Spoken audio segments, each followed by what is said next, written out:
கர்த்தரை உயர்த்திடும் காலம், இது நன்றியால் துதித்திடும் நேரம். தேவ வார்த்தையை நம்பிடும் யாரும் கிருபை கொண்டாடுவோம். கர்த்தரை உயர்த்திடும் காலம், இது நன்றியால் துதித்திடும் நேரம். தேவ வார்த்தையை நம்பிடும் யாரும் கிருபை கொண்டாடுவோம். ஒதுக்கப்பட்ட என்னை சேர்த்து கொண்டவர், தள்ளப்பட்ட என்னை அணைத்து கொண்டவர். ஒதுக்கப்பட்ட என்னை சேர்த்து கொண்டவர், தள்ளப்பட்ட என்னை அணைத்து கொண்டவர். கேட்டதை தந்தவர், ஆசீர்வதித்தவர். கேட்க மறந்ததையும் சேர்த்து கொடுத்தவர். கேட்டதை தந்தவர், ஆசீர்வதித்தவர். கேட்க மறந்ததையும் சேர்த்து கொடுத்தவர். கர்த்தரை உயர்த்திடும் காலம், இது நன்றியால் துதித்திடும் நேரம். தேவ வார்த்தையை நம்பிடும் யாரும் கிருபை கொண்டாடுவோம். கர்த்தரை உயர்த்திடும் காலம், இது நன்றியால் துதித்திடும் நேரம். தேவ வார்த்தையை நம்பிடும் யாரும் கிருபை கொண்டாடுவோம்.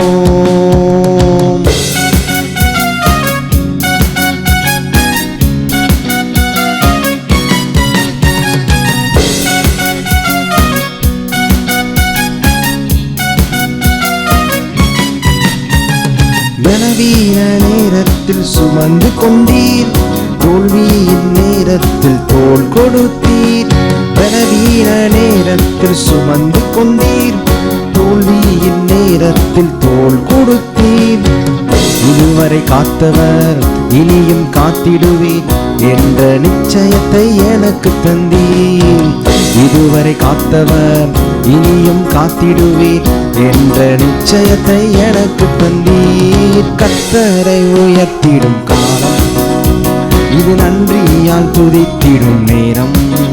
தெய்வ வார்த்தையை நம்பிடும் யாரும் கிருபை கொண்டாடுவோம். கர்த்தரை உயர்த்திடும் காலம், இது நன்றியால் துதித்திடும் நேரம். தெய்வ வார்த்தையை நம்பிடும் யார் கிருபை கொண்டாடுவோம்.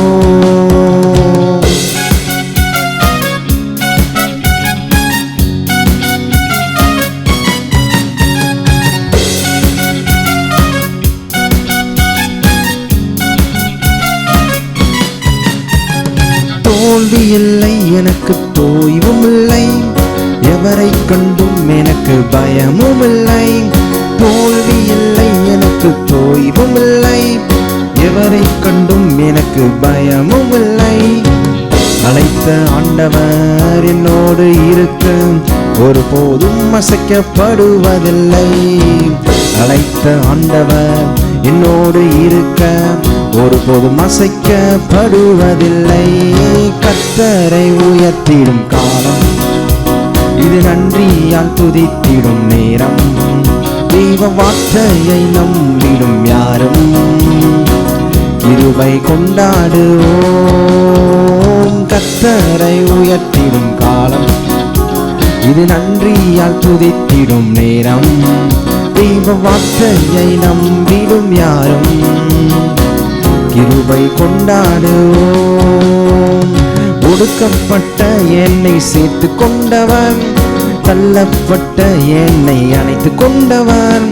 ஒடுக்கப்பட்ட என்னை சேர்த்து கொண்டவர், தள்ளப்பட்ட என்னை அணைத்து கொண்டவர். கேட்டதை தந்தவர், ஆசீர்வதித்தவர். கேட்க மறந்ததையும் சேர்த்து கொடுத்தவர். கேட்டதை தந்தவர், ஆசீர்வதித்தவர். கேட்க மறந்ததையும் சேர்த்து கொடுத்தவர். கர்த்தரை உயர்த்திடும் காலம், இது நன்றியால் துதித்திடும் நேரம். தெய்வ வார்த்தையை நம்பிடும் யார் கிருபை கொண்டாடுவோம். கர்த்தரை உயர்த்திடும் காலம், இது நன்றியால் துதித்திடும் நேரம். தெய்வ வார்த்தையை நம்பிடும் யாரும் கிருபை கொண்டாடுவோம். உயர்த்திடும் காலம், இது நன்றியால் துதித்திடும் நேரம். தெய்வ வார்த்தையை நம்பிடும் யாரும் கிருபை கொண்டாடுவோம். கர்த்தரை உயர்த்திடும் காலம், இது நன்றியால் துதித்திடும் நேரம். தெய்வ வார்த்தையை நம்பிடும் யாரும் கிருபை கொண்டாடுவோம். கர்த்தரை உயர்த்திடும் காலம், இது நன்றியால் துதித்திடும் நேரம். தெய்வ வார்த்தையை நம்பிடும் யாரும் கிருபை கொண்டாடுவோம்.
தோன்றின நாள் முதல் என்னை ஏந்தி சுமந்து காத்த தேவனே, உள்ள கைகளில் என்னை வரைந்து உந்தன் கண்மணி போல என்னை காக்கின்றீர். தாயின் வயிற்றில் தோன்றின நாள் முதல் என்னை ஏந்தி சுமந்து காத்த தேவனே, உள்ளங்கைகளில் என்னை வரைந்து தன் கண்மணி போல என்னை காக்கின்றீர். மறவேன் மறவேன் நீ செய்த நன்மைகள், துதிப்பேன் துதிப்பேன் என் முழு இதயத்தோடு.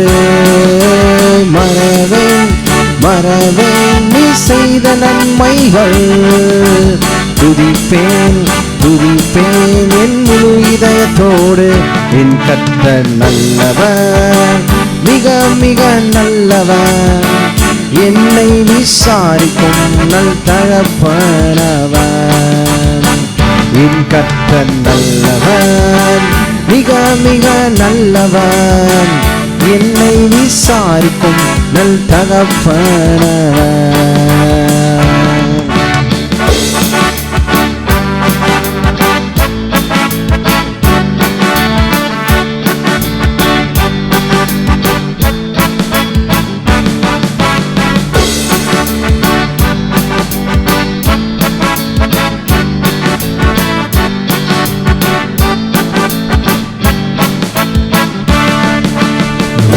போல் சத்ரு எதிர்த்து வந்தாலும் தெய்வ ஆவி எனக்காய் கொடியேற்றுவே. இதுவரை உதவி செய்த நேசரே, இனியும் உதவி செய்ய வல்லவரே. வெள்ளம் போல் சத்ரு எதிர்த்து வந்தாலும் தெய்வ ஆவி எனக்காய் கொடியேற்றுவே. இதுவரை உதவி செய்த நேசரே, இனியும் உதவி செய்ய வல்லவரே. மறவேன் மறவேன் நீ செய்த நன்மைகள், துதிப்பேன் துதிப்பேன் என் முழு இதயத்தோடு. மறவேன் மறவேன் நீ செய்த நன்மைகள், துதிப்பேன் துதிப்பேன் என் முழு இதயத்தோடு. என் கர்த்தர் நல்லவன், மிக மிக நல்லவன், என்னை விசாரிக்கும் நல் தகப்பனவர். என் கர்த்தர் நல்லவர், மிக மிக நல்லவர். என்னை விசாரிக்கும் நல் தகப்பனவர். பகைஞர்க்கெதிரே எனக்கு ஒரு பந்தி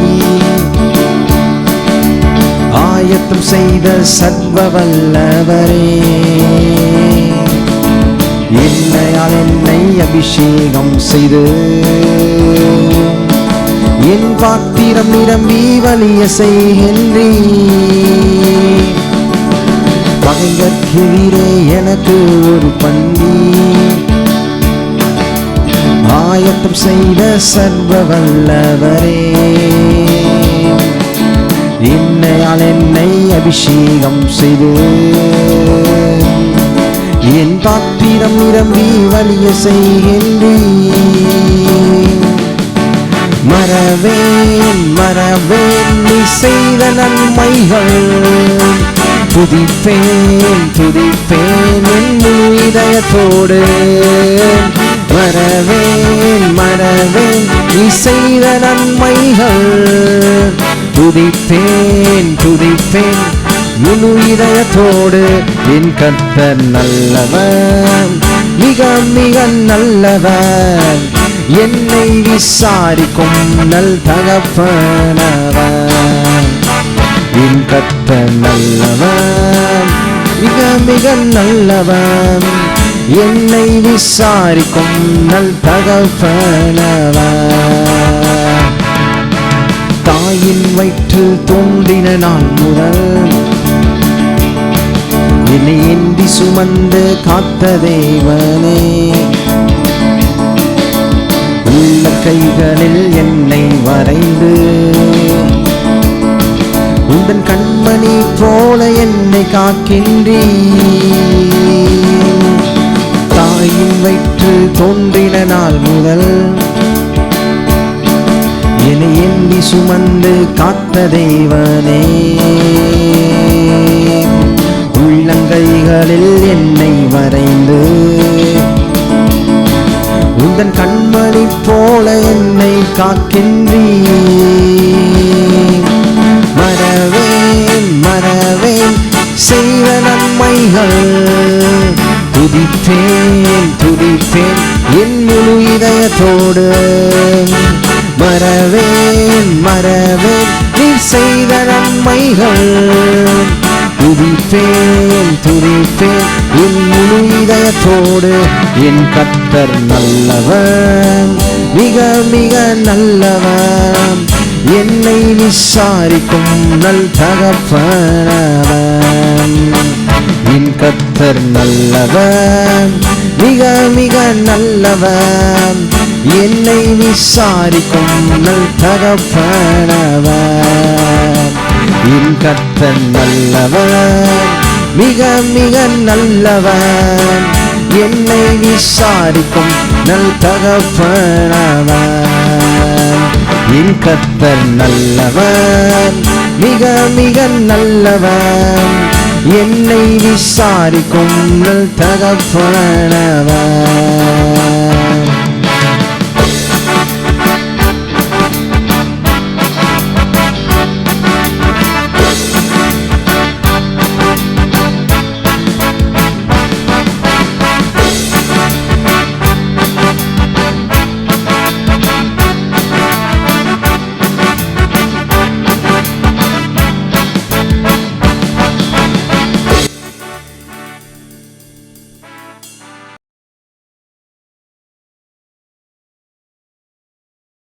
எரேமியா 31 அதிகாரம் 14 வசனத்தை நாம் எடுத்துக்கொள்ளலாம்.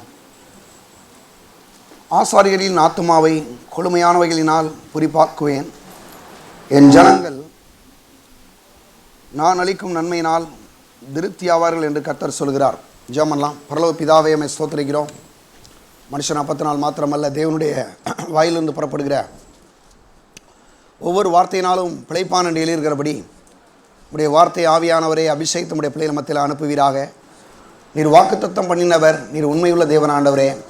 நீர் சொன்னதை நிறைவேற்றுகிற தேவன் ஆண்டவரே. வாக்கு பண்ணினதோடு அல்லாமல் அந்த வாக்குத்தத்தத்தை ஒவ்வொரு நாளையும் எங்கள் வாழ்வில் நிறைவேற்றுகிற தேவனாக இருக்கிறீர் ஆண்டவரே. உடைய வசனம் அனுப்பின காரியமாய் வாய்க்கட்டும். இயேசுவின் நாமத்தில் ஜெபிக்கிறோம் பிதாவே, ஆமென். அருமையானவர்களே, இந்த வருஷத்தினுடைய இந்த வாக்குத்தத்தத்தை நான் வாசிக்கிறேன். ஆசாரிகளின் ஆத்துமாவை கொழுமையான வழியினால் பூரிப்பாக்குவேன். என் ஜனங்கள் நான் அளிக்கும் நன்மையினால் திருப்தியாவார்கள் என்று கர்த்தர் சொல்கிறார். சொல்கிறாரு என்னென்னா, என் ஜனங்கள் நான் அளிக்கும் நன்மையினால் திருப்தியாவார்கள். பாருங்கள், ஆண்டவர் வந்து இந்த ஆண்டிலே நமக்கு கொடுத்திருக்கிற ஒரு அற்புதமான ஒரு வாக்குத்தத்தம். என் ஜனங்கள் நான் அளிக்கும் நன்மையினால் திருப்தியாவார்கள். பாருங்கள், கர்த்தர் வந்து அவர் நமக்கு வந்து நன்மைகளை அவர் கொடுக்கறதிலே தாராளமானவர், ஏராளமானவர். நமக்கு ஒவ்வொரு நாளையும் தேவன் நன்மை செய்யும்படியாகவே நம்ம அழைத்து கொண்டு வந்திருக்கிறார். இந்த வேளையிலையும் கூட அநேக மனுஷர்கள் பாருங்கள் பலவிதமான நன்மைகள் நமக்கு செஞ்சுருக்கலாம். ஆனால் எல்லா விதமான நன்மை காட்டிலும் கர்த்தர் இங்கே சொல்லும்போது என் ஜனங்கள் நான் அளிக்கும் நன்மையினால் திருப்தியாவார்கள் என்றார். உலகத்தில் எந்த மனுஷன் நன்மை செஞ்சாலும் அந்த நன்மையினால் இன்னொரு மனுஷனாலே கண்டிப்பாக திருப்தியாக முடியாது. ஆனால் வேதம் சொல்லுது, என் ஜனங்கள் நான் அளிக்கும் நன்மையினால் திருப்தியாவார்கள் என்று கர்த்தர் சொல்கிறார். என்ன சொல்கிறாருன்னா, நம்முடைய தேவன் வந்து நமக்கும் நம்முடைய குடும்பத்துக்கும் நம்முடைய சபைக்கும் அவர் சொல்கிற ஒரு அருமையான காரியம் என்னென்னா, என் ஜனங்கள் நான் அளிக்கும் நன்மையினால் திருப்தியாவார்கள். பாருங்கள், அப்போ அவர் சொல்கிறது என் ஜனங்கள் நான் அளிக்கும் நன்மையினால் திருப்தியாவார்கள்னு சொன்னால் அவர் சொல்லதை கண்டிப்பாக நிறைவேற்றுவாரா? கண்டிப்பாக நிறைவேற்றுவார். பாருங்கள், இன்றைக்கி அநேக மனுஷர்கள் சில காரியங்களை சொல்லலாம், அவங்களால முடியாமல் இருக்கலாம், ஏன்னா அவங்க மனுஷங்க தான். ஆனால் கர்த்தர் வந்து சொன்னார்னா கண்டிப்பாகவே என்ன செய்வாருங்க? நிறைவேற்றுவார். அப்படி யாருக்காவது இவர் நிறைவேற்றி இருக்கிறாரா? முதல்ல போய் கேட்போம். பாருங்கள், சில இடங்களுக்கு நம்ம போவோம், ஒரு பேங்க்குக்கோ அல்லது மற்ற ஏதோ ஒரு ஜுவல்லரிக்கோ அல்லது ஏதோ ஒரு சம்மந்தமான ஏதோ ஒரு காரியங்களுக்கு போகும்போது இதுக்கு முன்னால் யாராவது இங்கே போய் அவங்களுக்கு ஏதாவது நன்மை நடந்திருக்கா அப்படின்னு முதல்ல விசாரிப்போம். விசாரிச்சுட்டு தான் என்ன பண்ணுறோம், அடுத்தாப்புல உள்ளே போகிறோம். அப்படி நீங்கள் பார்க்கும்போது ஆண்டவர் வந்து பாருங்கள், அப்படி இந்த உலகத்தில் யாருக்காவது நன்மை செய்தாரானா கண்டிப்பாக நன்மை செய்தார் என்று நான் பார்க்க முடியும். முதல் மனுஷனாக ஆதாமுக்கு தேவன் நன்மை செய்தார். அவனை உருவாக்கி அவனுக்கு ஏதேன் என்ற அற்புதமான தோட்டத்தை கொடுத்தார். அவர் சொல்கிறார், எல்லாத்தையும் உருவாக்கிட்டு சொன்னார், அது நல்லது என்று கண்டார்.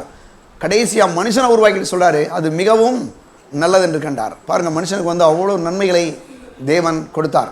அது மட்டும் இல்லாமல் ஆபிரகாமை நீங்கள் எடுத்துக்கொண்டீர்கள் என்றால் அவனுக்கு நிறையா நன்மைகளை செய்தார் நம்ம சொல்ல முடியும். ஆதியாகமம் 12ஆம் அதிகாரத்தில் அவனை பார்த்து சொல்கிறாரு, ஆபிரகாம் பார்த்து சொல்கிறாரு, உன் தேசத்தையும் உன் இனத்தையும் உன் தகப்பன் வீட்டை விட்டு புறப்பட்டு நான் காண்பிக்கும் தேசத்துக்கு நீ போ.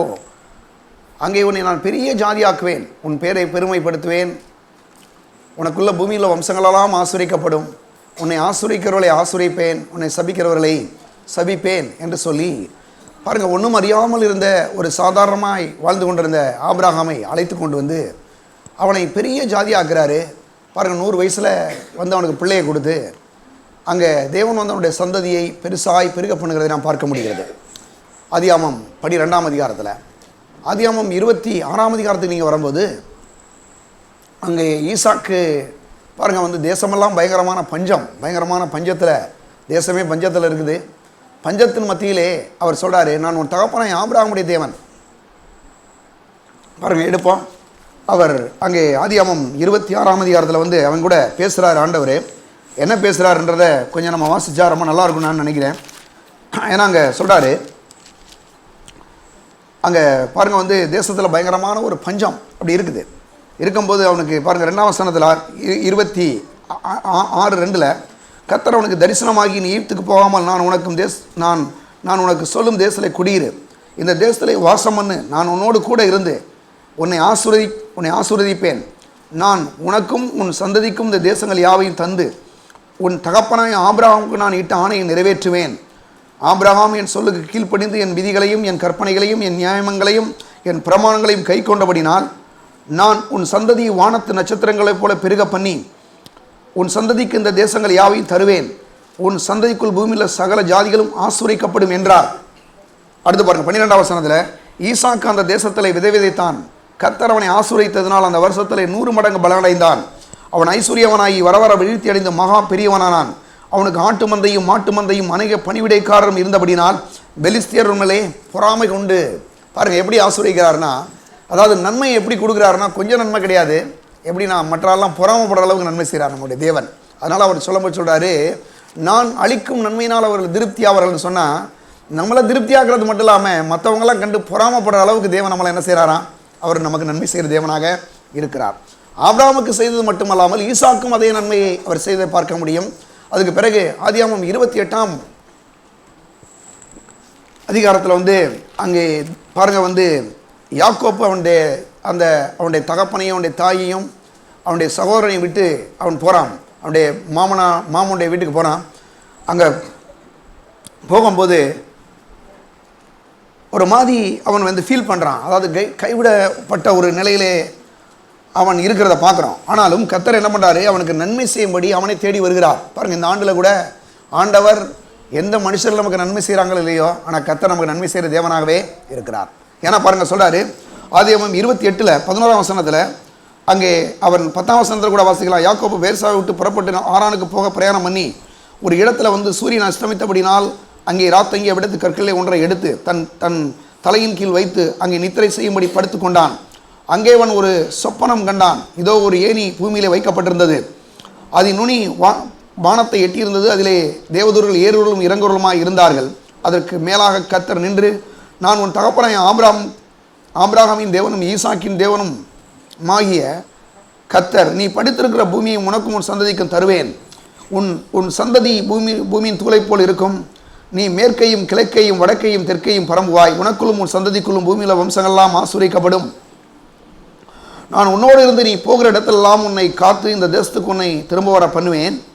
நான் உனக்கு சொன்னதை செய்யும் அளவும் உன்னை கைவிடுவதில்லை என்றார். நல்லா கவனிங்க, ஆண்டவர் ஆபிரகாமுக்கு நன்மை செய்தது மட்டுமல்லாமல் ஈசாக்குக்கு நன்மை செய்து மட்டுமல்லாமல் ஆபிரகாமுடைய பேரனுக்கும் கர்த்தர் என்ன செய்கிறாருங்க, நன்மை செய்கிறார்.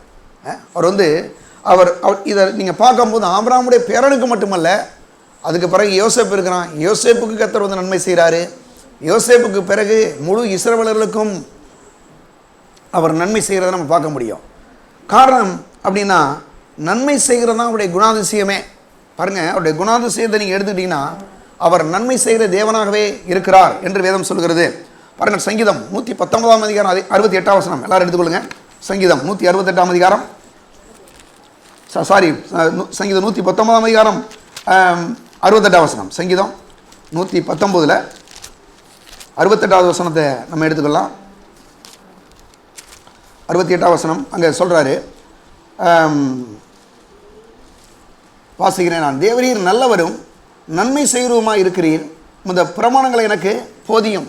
கர்த்தர் என்ன செய்கிறாராம் பாருங்க, தேவரீர் நல்லவரும் நன்மை செய்கிறவருமாய் இருக்கிறீர்.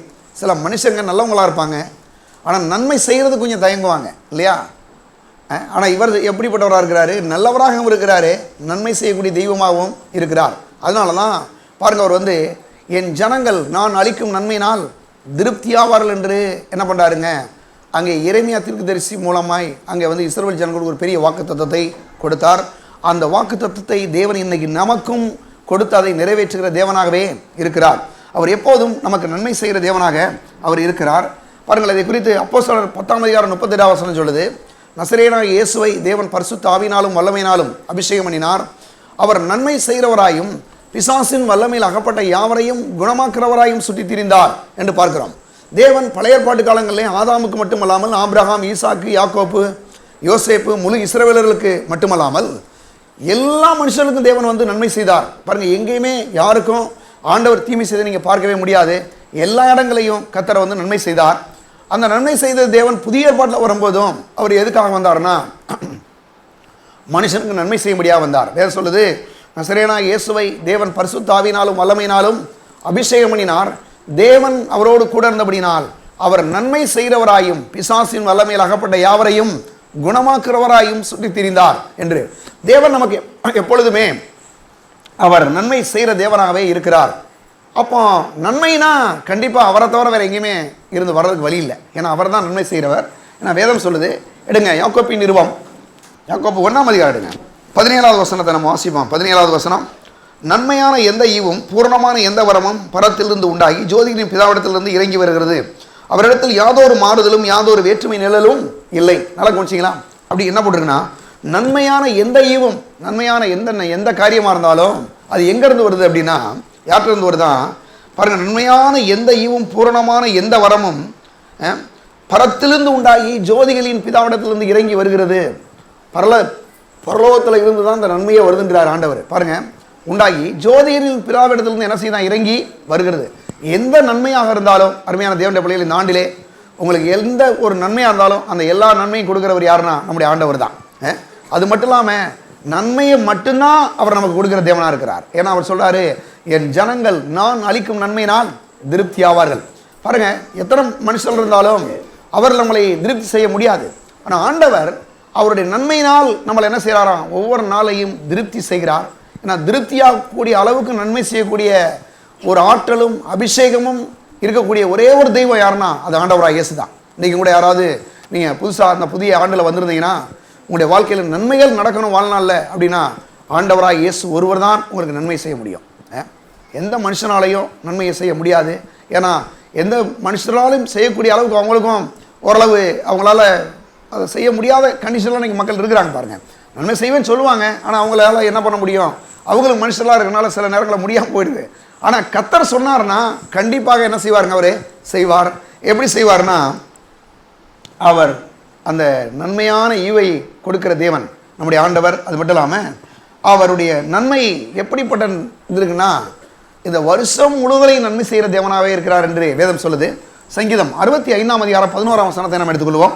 சங்கீதம் 65:11. சங்கீதம் 65ஆம் அதிகாரம் 11வது வசனத்தை நாம் வாசிக்கலாம். வருஷத்தை உம்முடைய நன்மையால் முடிசூட்டுகிறீர், உமது பாதையில் நெய்யாய் பொழிகிறது. பாருங்க, சொல்றார், வருஷத்தை என்ன செய்கிறாராம், நன்மையால் முடிசூட்டுகிறீர். பாருங்க, இன்னைக்கு எல்லாத்துக்கும் முடிசூட்டப்படுது. இன்னைக்கு பார்த்தீங்கன்னா ஒரு ராஜாவாக இருந்தாலும் அவருக்கு ஒரு கிரீடம் கொடுக்கப்படுது. சில நேரங்களில் பார்த்தீங்கன்னா ஒவ்வொரு விஷயங்களுக்கும் பாருங்கள் ஒரு கிரீடம் மாதிரி சிறந்த காரியங்கள் வைக்கிறாங்க. ஆனால் இங்கே சொல்லப்பட்டிருக்கு, வருஷத்தை உம்முடைய நன்மையால் என்ன செய்கிறாராம், முடிசூட்டுகிறீர், உமது பாதையில் நெய்யாய் பொழிகிறது. எப்படி பாருங்க, வருஷத்தை உம்முடைய நன்மையால் முடிசூட்டுகிறீர். இந்த வருஷம், இந்த 2024ஆம் வருஷத்தை என்ன பண்ணியிருக்காரு ஆண்டவர் நமக்கு, அவர் நன்மையினால் என்ன பண்ணியிருக்காராம், முடிசூட்டி இருக்கிறார். பார்க்கும்போது இந்த ஆண்டில் நல்லது நடக்குமா, இன்றைக்கி நிறையா பாருங்க, ஜோசியக்காரங்களும் ஜாதகக்காரங்களும் அவங்களும் இவங்களும் என்ன சொல்லுவாங்கன்னா, இந்த ராசிக்காரங்களுக்கு இவங்களுக்கு இப்படி நடக்கும், அவங்களுக்கு அப்படி நடக்கும் அப்படின்னு சொல்கிறாங்க. ஆனால் நான் சொல்கிறேன், நமக்கு எல்லா ராசியை காட்டிலையும் பெரிய ராசிக்காரர் ஒருத்தர் இருக்கிறாரு. யாருன்னா ஆண்டவராக இயேசு. அவர் என்ன சொல்கிறாருன்னா, வருஷத்தை நன்மையால் என்ன செய்கிறாரா, முடிசூட்டுகிறார். ஒவ்வொரு நாளையும் வருஷத்துடைய பாருங்க 365 நாளையும் தேவன் நமக்கு நன்மை செய்கிற தேவனாகவே இருக்கிறார். ஒவ்வொரு நாளையும் அவருடைய நன்மையாகிய அந்த பாருங்க முடியை என்ன செய்கிறாரா, அவர் சூட்டி இருக்கிறார். அப்போ இன்னைக்கு பார்த்தீங்கன்னா அவருடைய பாருங்க, வருஷத்தை உடைய நன்மையால் முடிசூட்டுகிறீர், உமது பாதையில் என்ன செய்தான், நெய்யாய் பொழிகிறது. பாருங்க, ஒரு பாஸ் ஒரு முறை சொல்கிறாரு, ஒரு நாள் ஒரு கல்யாண வீட்டுக்கு போயிருந்தாராம். அப்போ உடனே அந்த பாஸ் பாருங்கள் போய் உட்காந்துருக்கும் போது அங்கே அந்த கல்யாண வீட்டுக்காரர் சொன்னாராம், நீங்கள் எல்லாருக்கும் சாப்பாடு பரிமாறுங்கன்னு சொன்னாங்களாம். இவர் போய் பாருங்கள் இலையை போட்டோன்னா அங்கே இருக்கக்கூடிய அந்த ஹெட்டு குக் இருக்கார்ல, அவர் தலை அந்த சமையல் பண்ணுற தலைவர், அவர் சொன்னாராம், நெய்யை ஊற்று, ஆனால் ஊற்றுறது ஊற்றாத மாதிரியே தெரியணும், லேசாக அப்படி கரண்டியை காட்டிகிட்டே போ அப்படின்னாராம். இவர் மட்டும் அங்கே உட்காந்துருந்தாராம். இவர் உட்காந்துட்டு, அடப்பாவி நெய் ஊற்றுன்னு சொன்னால் வெறும் கரண்டியை மட்டும் காட்டிட்டு போக சொல்கிறே அப்படின்னு சொல்லிட்டு அவர் சொல்கிறாரு. ஆனால் நம்ம ஆண்டவர் இருக்காரே, அவர் எப்படி செய்கிறாராம் பாருங்க, வருஷத்தை நன்மையால் முடிசூட்டுகிறது மட்டும் இல்லாமல் இந்த வருஷத்தினுடைய ஒவ்வொரு நாளையும் ஒவ்வொரு பாதையையும் என்ன செய்கிறார், நெய்யாய் பொழிய செய்கிறாராம். பாருங்க, நெய்யாய் பொழிய செய்கிறாருன்னா அப்படிப்பட்ட ஒரு ஆசீர்வாதத்தை நம்முடைய வாழ்க்கையிலே தேவன் இந்த ஆண்டிலே அவர் கட்டளையிட வல்லவராக இருக்கிறார். பாருங்கள், எப்படியெல்லாம் அந்த நன்மை நமக்கு வரும் அப்படின்னு அனைவருக்கு ஒரு வேளை தெரியாமல் இருக்கலாம். நீங்கள் ஆபிரகாமை பாருங்கள், 100 வயசில் அவருக்கு பிள்ளை கிடைக்கின்ற விஷயம் யாருக்குமே தெரியாது. ஆனால் ஆபிரகாமுக்கு தேவன் என்ன பண்ணாருங்க, நன்மை செய்தார். நன்மை செய்தார். எப்படிப்பட்ட நன்மைனா, பிள்ளையே இல்லாத ஆபிரகாமுக்கும் சாராளுக்கும் ஆண்டவர் என்ன பண்ணார், 100 வயசில் பிள்ளையை கொடுத்து அவர்களுக்கு நன்மை செய்தார். தேசம் முழுவதும் பஞ்சம், ஊரை விட்டு எல்லா பேரும் ஓடிக்கிட்டு இருக்கிறான். பாருங்கள், ஊரை விட்டே போகிறேன்னு சொல்லி எல்லா பேரும் நிலத்தெல்லாம் விட்டுட்டு ஓடிட்டான். ஆனால் அந்த வேளையிலே தேவன் ஈசாக்கோடு பேசுகிறார், நான் உன் தகப்பனாய் ஆபிரகாமுடைய தேவன், இந்த தேசத்தை விட்டு நீ போகாத அப்படின்னு. ரொம்ப பேருக்கு பார்த்தீங்கன்னா ஊரை விட்டு போனால் தான் நல்லா இருக்குன்ற மாதிரி ஒரு எண்ணம் மக்களுக்கு. நீங்கள் பொதுவாகவே எடுத்துக்கிட்டிங்கன்னா பாருங்கள், என்ன செய்வாங்கன்னா, இந்த ஊரை விட்டு போயிடணும், இந்த வேலையை விட்டு போயிடணும், இல்லைன்னா எங்கேயாவது ஓடி போயிடணும், இதே தாட்ஸ்லேயே நிறைய பேர் இருப்பாங்க. ஆனால் ஓடன்னு நினச்சிக்கிட்டு இருந்த ஈசாக்கை பார்த்து கர்த்தர் சொன்னார், உன் தகப்பனாய ஆபிரகாமுக்கு நான் செய்த அதே நன்மை உனக்கு நான் செய்வேன். எப்படி செய்வேன்னா, நீ இந்த தேசத்துலேயே குடியிருன்னு சொன்னார். அவன் செஞ்ச ஒரு என்னென்னா, எல்லா நிலங்கை விட்டுட்டு எல்லா பேரும் ஓடி போயிட்டான். எல்லா நிலத்துலையும் போய் விதை விதைச்சான். பாருங்கள், விதை விதைச்சான். வேதம் சொல்லுது, அவன் அந்த வருஷத்தில் விதை விதைத்து 100 மடங்கு என்ன செய்தானா, பலனடைந்தான். ரொம்ப எனக்கு ஆச்சரியம் என்னென்னா, ஒரு விவசாயியால் எல்லா நிலங்களையும் விதை விதைக்க முடியுமான்றது கொஞ்சம் சாத்தியம் இல்லை, கஷ்டம்தான். இன்றைக்கி ஒரு ஆளுக்கு ஒரு 2 ஏக்கர் 3 ஏக்கர் ஒரு 5 ஏக்கர் இருந்தால் விதை வைக்கல ரொம்ப கஷ்டப்படுவாங்க. ஆனால் ஈசாக்கு அந்த தேசத்தில் விதை வைத்தான் போட்டிருக்கான். அந்த வயலில் விதை விதைச்சான் அல்லது அந்த காட்டில் விதை விதைச்சான் அப்படின்லாம் போடலை, அந்த தேசத்தில் அவனை விதை வைத்தான் போட்டிருக்கு. கண்டிப்பாக நான் சொல்கிறேன், அவன் எப்படி விதைச்சானோ தெரியல, அந்த வருஷத்தில் அவன் என்னன்னா 100 மடங்கு அவனுக்கு பலன் கிடைத்தது. காரணம், நன்மை செய்கிற தேவன் அவனோடு கூட இருந்தார். இன்றைக்கும் ஆபிரகாமுக்கு தேவன் செய்த நன்மை செய்தது போல, ஈசாக்குக்கு நன்மை செய்தது போல, யாக்கோப்பு தகப்பனையும் தாயையும் விட்டு ஒரு மாதிரி ஒரு அனாதை மாதிரி அவன் போகிறான். அங்கே போனால் பாருங்கள், அங்கே அவனுடைய மாமாவுடைய வீட்டுக்கு போகிறான். அங்கே போனால் அவன் பயங்கரமான ஏமாத்து கில்லாடியது, பயங்கர அந்த மாதிரி ஒரு ஏமாத்துக்காரன் அங்கே போய் சிக்கிட்டான். ஆனால் கர்த்தர் பாருங்கள், அப்படிப்பட்ட ஒரு ஏமாத்துக்காரன்றது கூட தேவன் என்ன பண்ணாருன்னா, அவனுக்கு 10 முறை அவனுடைய சம்பளத்தை மாற்றும்படி முயற்சிக்கிறான். ஆனால் கர்த்தர் என்ன பண்ணார், அவன் கூட இருந்து அவனுக்கு வர வேண்டிய எல்லா விதமான என்னது அந்த அதாவது சொல்கிறாங்க இல்லையா, அது என்னது இம்ப்ரூவ்மெண்ட், அந்த இன்சென்டிவ்ஸ், அந்த என்னமோ சொல்கிறாங்களா, அது என்ன சொல்கிறாங்க, அந்த மாதிரி அதெல்லாம் வந்து கொடுக்குறான். 10 மடங்கு அவனுக்கு கிடைக்குது பாருங்க. அவனை 10 முறை அவனை வந்து ஏமாத்துறான். ஆனால் வரும்போது பார்த்தீங்கன்னா 2 பரிவாரங்களோடு தேவன் அவனை மறுபடி செய்தார். காரணம் என்ன, நன்மை செய்கிற தேவன் ஒரு மனுஷனோடு கூட இருக்கும்போது எந்த மனுஷனாலும் இந்த உலகத்தில் யாரும் ஏமாற்றவே முடியாது. நான் சொல்கிறேன், இந்த 2024ஆம் வருஷத்தில் நம்ம கூட கர்த்தர் இருக்கிறபடினாலே ஒரு நாளும் யாருனாலே நாம் ஏமாற்றப்பட மாட்டோம். ஏன்னா நம்ம கூட இருக்கிற தேவன் அவர் நமக்கு நன்மை செய்கிற தேவனாகவே இருக்கிறார். அந்த நன்மை செய்கிற தேவன் ஆபிரகாம், ஈசாக்கு, யாக்கோப்பை மட்டுமல்லாமல் முழு இஸ்ரவேலரையும் தேவன் அப்படி தான் ஆசீர்வதித்தார். அது மட்டும் இல்லாமல் புதிய ஏற்பாட்டை நீங்கள் பாருங்கள், ஆண்டவராக இயேசு எங்கெல்லாம் போகிறாரோ அங்கே பூரா அவர் நன்மை செய்து கொண்டே வந்தார் என்பதை நாம் பார்க்க முடிகிறது. அது மட்டும் இல்லாமல் பாருங்கள், சங்கீதம் 31ஆம் அதிகாரம் 10ஆம் வசனத்தில் அவர் நமக்கு ஒரு பெரிய நன்மை செய்யும்படி சொல்கிறார். பாருங்க, எடுங்க சங்கீதம் 31ஆம் அதிகாரம், சங்கீதம்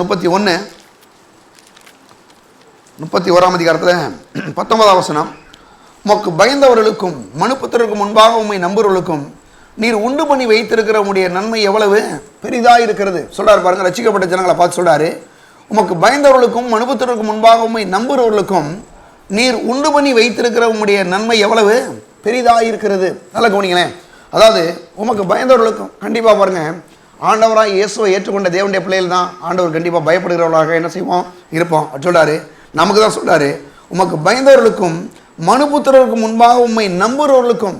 அவரை மனுபுத்திரர்களுக்கு முன்னால் நம்ம அனைவரும் சொல்கிறோம், நான் ஆண்டவர்கிட்ட போயிருக்கிறேன், ஆண்டவர்கிட்ட நான் வந்திருக்கிறேன், எனக்கு ஆண்டவர் நிச்சயமாகவே நன்மை செய்வார், நீ பாரு. அநேக நேரங்களில் பாருங்கள், இந்த வருஷங்களில் பாருங்கள், நீங்கள் அனைவர்கிட்ட உங்களோட பக்கத்தில் இருக்கிறவங்கள்டையோ உங்களோட வேலை செய்கிறவங்கள்டையோ அல்லது உங்களுடைய சொந்தக்காரங்கள்டையோ கர்த்தர் எனக்கு ஒரு நன்மை செய்வார், நான் எதிர்பார்த்து கொண்டிருக்கிறேன் அப்படின்னு அனைவர் சொல்லி கொண்டிருக்கலாம். ஆனால் இங்கே வேதம் சொல்லுது, உமக்கு பயந்தவர்களுக்கும் மனுபுத்திரருக்கும் முன்பாக உம்மை நம்புறவர்களுக்கும் நீர் உண்டு பண்ணி வைத்திருக்கிற உங்களுடைய நன்மை எவ்வளவு பெரிதாக இருக்கிறது. பாருங்க, கர்த்தர் செய்கிற நன்மை வந்து அது ரொம்ப பெரிய நன்மைகளை தேவன் நமக்கு என்று வைத்திருக்கிறார். மனுஷனுடைய நன்மையெல்லாம் ரொம்ப சின்ன குட்டி குட்டியாக ஏதோ அவங்க அப்படி தான் நடக்குது. ஆனால் கர்த்தருடைய நன்மைன்றது ரொம்ப பெரிதான நன்மை, அது மிகப்பெரிய நன்மையை தேவன் நமக்கு என்ன செய்கிறாருங்க, அவர் வாக்கு பண்ணி இருக்கிறார். அப்படி பெரிய நன்மைகளை தேவன் நமக்கு செய்யும்படி இந்த ஆண்டிலே அவர் தீர்மானித்திருக்கிறார். தேவனுடைய பிள்ளைகளே, நம்ம ஒருவேளை பாஸ்டர் என்ன அப்படி சொல்கிறாரு, பெரிய நன்மை செய்ய போகிறோன்றது அப்படின்னு சொல்லி நீங்கள் நினைக்கலாம். என்னென்னா நன்மை செய்ய போகிறோன்னு இப்போ நம்ம பார்க்க போகிறோம். எவ்வளோ பெரிய நன்மைகள்லாம் நம்முடைய வாழ்க்கையிலே தேவன் அவர் செய்ய வல்லவராக இருக்கிறார். ஏன்னா பாருங்கள், அவருடைய நன்மை இந்த மனுஷனுடைய இருதயங்களை தோன்ற முடியாத ஒன்று, அவன் நினைக்க முடியாத காரியங்களை தேவன் அவர் நன்மை, அப்படிப்பட்ட நன்மைகளை நமக்கு அவர் செய்ய வல்லவராக இருக்கிறார். அப்போ அதில் முதலாவது ஒரு நன்மையை நம்ம பார்க்கும்போது, நம்ம ஆண்டவருடைய பிள்ளைகளாக இருக்கிறபடினாலே உலக மக்கள் வந்து பார்க்கும்போது என்ன செய்கிறாங்கன்னா, இன்றைக்கி வந்து எனக்கு காசு பெருகுமா, பணம் பெருகுமா, அல்ல அது கிடைக்குமா, இது கிடைக்குமா, அப்படின்னு என்ன நன்மை கிடைக்கணும் அப்படி போகிறாங்க. நான் சொல்கிறேன், ஆண்டவருடைய பிள்ளைகளாகி நமக்கு வந்து அது ஒன்றும் தேவையில்லைன்னு நான் சொல்லலை, கண்டிப்பாக அதெல்லாம் ரொம்ப அவசியம். ஆனால் அதெல்லாம் விட முக்கியமான ஒரு விஷயம் என்னென்னா, ஆவிக்குரிய ரீதியில் நமக்கு வந்து தேவனுடைய நன்மையை நம்ம என்ன செய்யணும், பெற்றுக்கொள்ள வேண்டும். குறிப்பாக வந்து பார்த்தீங்கன்னா எபேசியர் எழுதின நிருபம் 1ஆம் அதிகாரம் 3ஆம் வசனம் சொல்லுது. எடுங்க, எபேசியர் எழுதின நிருபம் 1ஆம் அதிகாரம், எபேசியருக்கு எழுதின நிருபம் 1ஆம் அதிகாரத்தில் அங்கே 3ஆம் வசனம் நான் வாசிக்கிறேன். ஸ்தோத்திரம். பாருங்க, சொல்றாரு, நம்முடைய கர்த்தராகிய இயேசு கிறிஸ்துவின் பிதாவாகிய தேவனுக்கு ஸ்தோத்திரம். அவர் கிறிஸ்துவுக்குள் உன்னதங்களில் ஆவிக்குரிய சகல ஆசீர்வாதத்தால் நம்மை ஆசீர்வதித்திருக்கிறார். பாருங்க, உன்னதங்களில் சகல ஆவிக்குரிய ஆசீர்வாதத்தினாலும் சகல ஆவிக்குரிய நன்மையினால் நம்மை ஆசீர்வதித்திருக்கிறார். கடந்த ஆண்டில் பாருங்க, நம்ம அநேகர் நம்ம ஆண்டவரை ஏற்றுக்கொண்டிருக்கிறோம். ஜெப வாழ்க்கைன்றது அநேகருக்கு வந்து கொஞ்சம் ஜெபம் பண்ணுறதுக்கு நேரம் இல்லாமல் இருந்திருக்கலாம், ஜெபிக்க முடியாமல் இருந்திருக்கலாம். ஆனால் நான் கண்டிப்பாக சொல்கிறேன், ஆவிக்குரிய நன்மையில் ரொம்ப முக்கியமான ஒரு விஷயம் என்னென்னா, கண்டிப்பாக ஒரு ஜெப வாழ்க்கை நம்ம ஒவ்வொருவருக்குமே வேண்டும். அவசியமாக இருந்து பாருங்கள், ஒவ்வொரு நாளையும் கர்த்தருடைய சமூகத்தில் ஒரு ஜெபிக்கக்கூடிய மக்களாக, அது மட்டும் இல்லாமல் பாருங்கள் ஒரு குடும்ப ஜெபம் அநேகருடைய வாழ்க்கையில் பாருங்கள், நான் உங்களுக்கு சொல்கிறேன், குடும்பமாக ஜெபிக்கக்கூடிய ஒரு மக்களாக நாம் ஒவ்வொருவரும் கண்டிப்பாக மாற வேண்டும். ஒவ்வொரு நாளையும் பாருங்கள், இந்த ஆண்டில் முதல் நாள் ஆரம்பிக்குதா, ஒவ்வொரு நாளையும் குடும்பமாக சேர்ந்து ஜெபிக்கக்கூடிய மக்களாக நாம் அநேகர் தீர்மானிக்க வேண்டும். ஏன்னா பாருங்கள், அதை கர்த்தர் விரும்புகிறார். பாருங்கள், ஒவ்வொரு நாளையும் நம்ம தனிப்பட்ட ஜெபங்களும் நம்முடைய குடும்ப ஜெபங்களும் கண்டிப்பாக எடுக்கப்படணும். பாருங்கள், அநேக நேரங்களில் பாருங்கள், வேலை நிமித்தமோ ஏதோ சில காரியங்கள் நிமித்தம் பாருங்கள் ஜெபம் பண்ண முடியல அப்படின்னு போயிட்டு இருப்போம். ஆனால் இன்னைக்கு பாருங்கள், கர்த்தர் ஒரு சொல்கிற முக்கியமான விஷயம் என்னென்னா, அவர் உன்னதங்களில் சகல ஆவிக்குரிய ஆசீர்வாதத்தால் நம்மை ஆசீர்வதித்து இருக்கிறார் அப்படின்னு போட்டிருக்கு. இனிமேல் ஆசீர்வதிக்க போறார் கிடையாது, அவர் ஆசீர்வதித்து இருக்கிறார். அப்போ சகல நன்மையின் தேவன் ஏற்கனவே நம்ம என்ன பண்ணியிருக்காரா, நமக்கு கொடுத்து இருக்கிறார். அதில் முக்கியமான விஷயம் என்னென்னா, இந்த ஆவிக்குரிய அந்த ஒரு நன்மையை, அந்த ஆசீர்வாதத்தை பெற்றுக்கொள்ளக்கூடிய மக்களாக நாம் இருக்க வேண்டும். எப்படிங்க அப்படின்னா, கண்டிப்பாக பாருங்கள், அநேக நேரங்களில் மக்கள் வந்து, பாஸ்டர் நீங்கள் பாஸ்டாக இருக்கிறீங்க, நீங்கள் ஜெபம் பண்ணிடுறீங்க, உங்களுக்கு டைம் இருக்குது, ஆனால் எங்களுக்கு அதெல்லாம் முடியலையே. ஆண்டவர் சொல்கிறார் பாருங்க, கண்டிப்பாக உங்களுக்கும் டைம் இருக்குது. ஒரு நாள் ஓரல் ராபர்ட்ஸ்ன்னு சொல்லி ஒரு பிரசங்கியார்ட்ட ஒரு சௌரி வந்து கேட்டாங்களாம், பாஸ்டர் எனக்கு ஜெபம் பண்ண முடியல, பைபிள் படிக்க முடியல, டைமே இல்லை, அவ்வளோ ஒர்க்கு அப்படின்னு சொன்னாங்களாம். ஓரல் ராபர்ட்ஸ் பெரிய பிரசங்கியார் பாருங்க, அவர் சொல்கிறாரு, அந்த சௌரியை பார்த்து சொன்னாராம், நீ ஆண்டவருக்குன்னு கொடுக்குறியா அப்படின்னு கேட்டாரா. ஆமாம் நான் கொடுக்குறேன். எதில் கொடுக்குறேன்னு கேட்டாரா.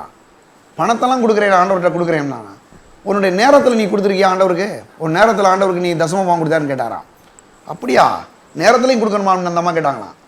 அவர் சொன்னாரா, நேரத்துலையும் கொடுக்கலாம். ஏன்னா ஒரு நாளைக்கு 24 மணி நேரத்தை கடவுள் நம்ம கொடுத்துருக்கிறாரு. கிட்டத்தட்ட வேலைக்காக 10 மணி நேரங்கள் செலவிடப்படுது.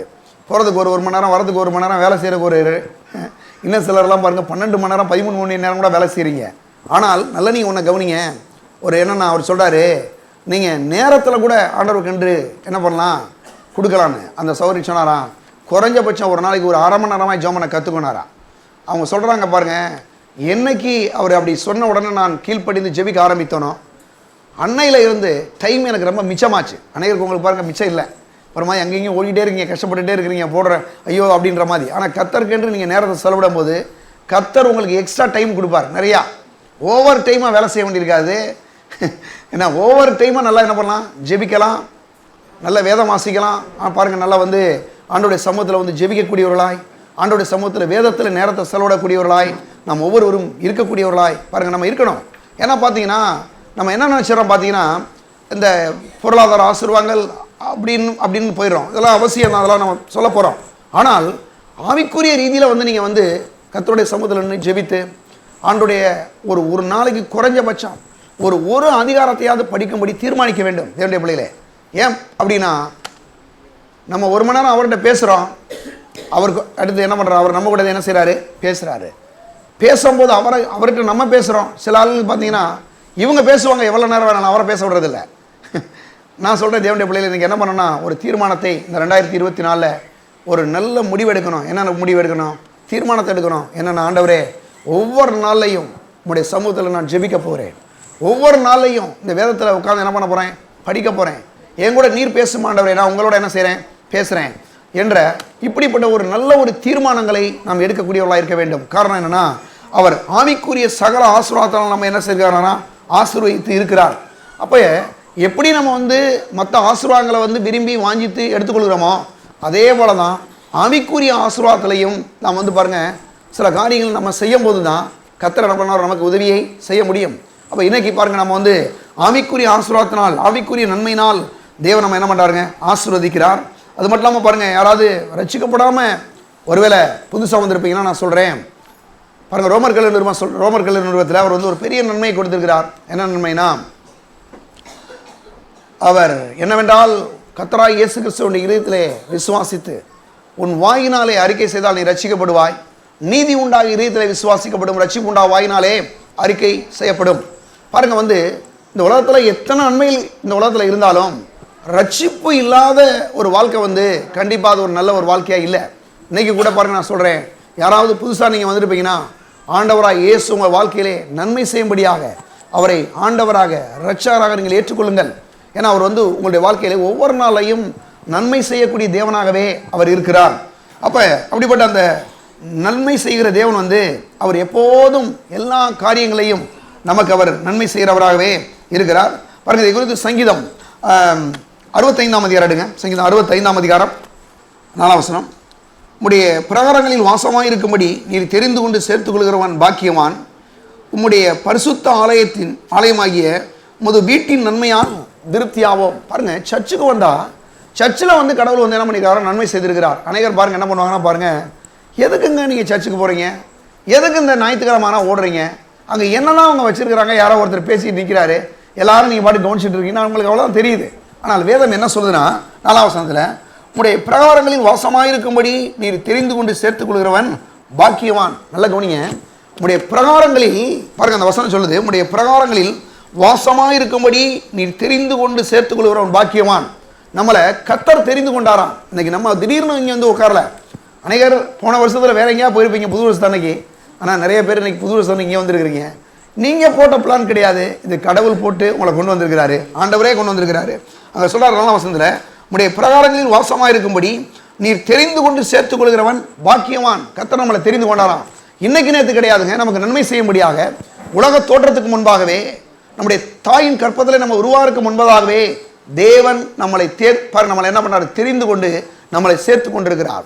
நம்மளை சேர்த்து கொண்டிருக்கிறார். பாருங்க, ஏன் சேர்த்து கொண்டாராம், அங்கே சொல்லப்பட்டிருக்கு, உம்முடைய பரிசுத்த ஆலயமாகி உமது வீட்டின் நன்மையால் திருப்தியாகும். சர்ச்சுக்கு வந்தாவே நான் சர்ச்சில் போய் என்ன பண்ண போகிறேன், கர்த்தருடைய நன்மையை பெற்றுக்கொள்ள போகிறேன். அங்கே நன்மை இருக்குது.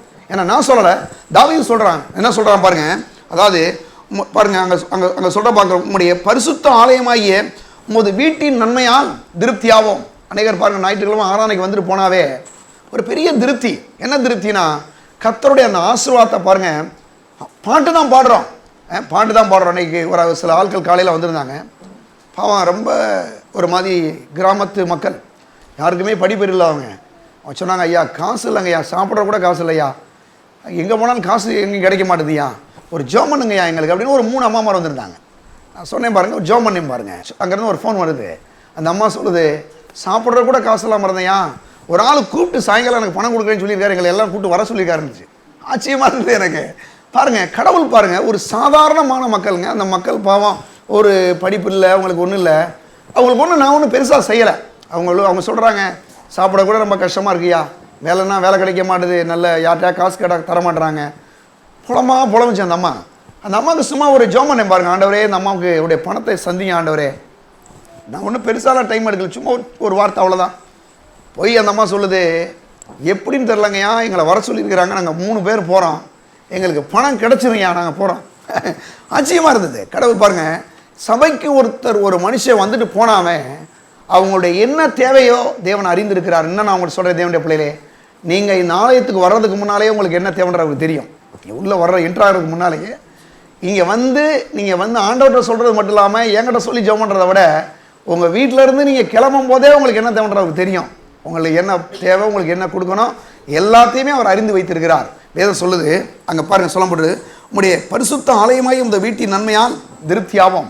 என்ன சொல்கிறாருன்னா, இங்கே வந்து கேட்கக்கூடிய ஒவ்வொரு வார்த்தையும் அது நன்மைக்கு ஏதுவானது, அது ஜீவனுக்கு ஏதுவானது. காரணம் வந்து அவர் ஒவ்வொரு முறையும் வார்த்தையை சொன்னார். 100 வீர கர்த்தர் சொன்னார். 100 வீரன் ஒரு வேலைக்காரன் பாருங்கள், 100 வேலைக்காரனை வந்து சொல்கிறாங்க, வந்து பாருங்கள், வந்து ரொம்ப ஒரு மோசமான கண்டிஷனில் இருக்கிறான், ரொம்ப சீரியஸில்.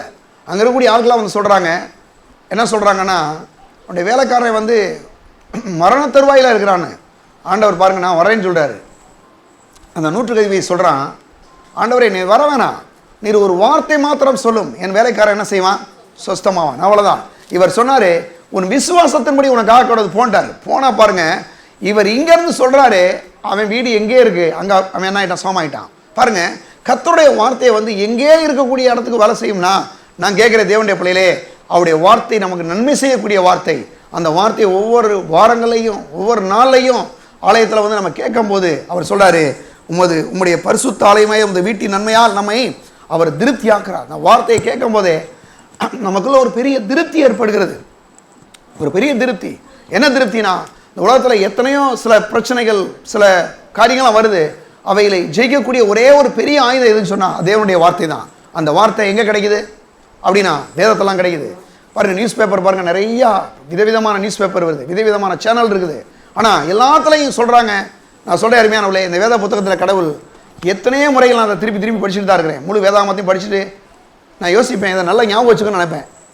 நீங்கள் ஒரு 10 அதிகாரத்துக்கு போனால் ஏற்கனவே படித்து மறந்து போயிடும், திரும்ப ஆரம்பிக்க வேண்டியதான். இப்படி பாருங்க, திரும்ப திரும்ப நம்ம படிச்சுட்டே இருக்கிறோம். ஆனால் சொல்கிறேன் பாருங்க, இன்னைக்கு இருக்கக்கூடிய காலம் இது பாருங்க, எத்தனையோ 100 வருஷங்கள் ஆச்சு இது எழுதி. ஆனால் இன்னைக்குள்ள பிரச்சனை இந்த தேவனுடைய வார்த்தை தீர்த்து வைக்கிறது. அப்படின்னா இந்த வார்த்தை எங்கே இருக்குதுங்க? இந்த பாருங்க, ஆலயத்துக்கு வரும்போது அங்கே வந்து சொல்கிறாரு 4ஆம் வசனத்தில், உங்களுடைய பரிசுத்த ஆலயமே இந்த வீட்டின் நன்மையால் திருப்தியாகும். அப்போ தேவனுடைய வார்த்தையை நம்ம வந்து கேட்கும்போது, வீட்டுக்கு சபைக்கு வரும்போது அவருடைய வார்த்தையை கொண்டு நம்மளை என்ன செய்கிறாராம்? திருப்தியாக்குறார். நம்முடைய ஆவிக்குரிய தேவையை அவர் சந்திக்கிறார். சில நேரங்களில் மனதில் சில பிரச்சனைகள், பயங்கரமான சில பிராவலங்கள், கவலைகள், சில நேரங்களில் சில மனுஷர்கள் இப்படி பேசிட்டாங்கன்ற வேதனைகள் வரும்போது கர்த்தருடைய ஆவியான ஒரு சின்ன ஒரே ஒரு வார்த்தை, அந்த வார்த்தை வந்த உடனே கொஞ்ச நேரத்தில் அப்படியே பாருங்க, மனதெல்லாம் தண்ணி ஊற்றி கழுவுன மாதிரி. ஒரு பிரசங்கியார் சொல்றாரு, ஒரு நாள் ஒரு அம்மா வந்து பாருங்க சபைக்கு வந்துருந்தாங்களாம், படிக்காத ஒரு அம்மா வந்து சொன்னாங்களாம், ஐயா நீங்கள் பண்ணுற பிரசங்கம் ரொம்ப நல்லா இருக்குங்கய்யா அப்படின்னாங்களாம். ஒவ்வொரு நாளும் அந்த அம்மாவுக்கு ஒன்றும் படிக்காதவங்க அந்த அம்மா. அப்போ உடனே இவர் சொன்னாராம், தொடர்ந்து இந்த அம்மா வந்து பாருங்க சொல்லுவாங்களாம், நீங்கள் பண்ணுற பிரசங்கம் ரொம்ப நல்லா இருக்குங்கய்யா அப்படின்னு சொல்லிட்டு இருப்பாங்களாம். இவர் யோசித்தாராம், அந்த அம்மா ஏதோ வேணும்னே நம்மளை வந்து ஒரு மாதிரி ஏதோ ஒரு மாதிரி பிரியப்படுத்த மாதிரி சொல்லுதோ அப்படின்னு ஒரு நாள் என்ன பண்ணாராம், சரிம்மா இன்னைக்கு நான் என்ன பிரசங்கம் பண்ணேன், அந்த 3 பாயிண்ட்டை சொல்லு அப்படின்னாராம். 3 பாயிண்ட்டை சொல்லு நீ அப்படின்னாராம். அந்த அம்மாவுக்கு வந்து பாருங்க அப்படி திருதுன்னு அப்படியே முடிச்சு நினைச்சான்.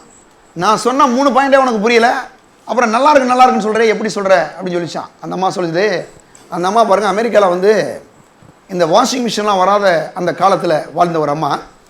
அந்த அம்மா என்ன பண்ணாங்களா, அங்கங்கே போய் துணி எடுத்து பாருங்கள் துவைச்சி கொடுப்பாங்களாம். துணி அங்கங்கே வீடுகளை வாங்கி அதை துவைச்சி வந்து வீடுகளை போய் கொடுப்பாங்களாம். உடனே இந்த அம்மா சொன்னாங்களாம், ஐயா நான் வந்து இந்த துணியெல்லாம் எடுத்து கொண்டு போய் அழுக்கு துணியெல்லாம் வாங்கி கொண்டு போய் துவைச்சி கொடுக்குறேன். துவைச்சி கொடுக்கும்போது அங்கே இருக்கக்கூடிய அந்த சோப்பு இருக்குது பார்த்தீங்களா, அந்த சோப்பை வச்சு அதை தேய்ப்பேன். நான் நல்லா தேய்ச்சானா அழுக்கு போயிடும்.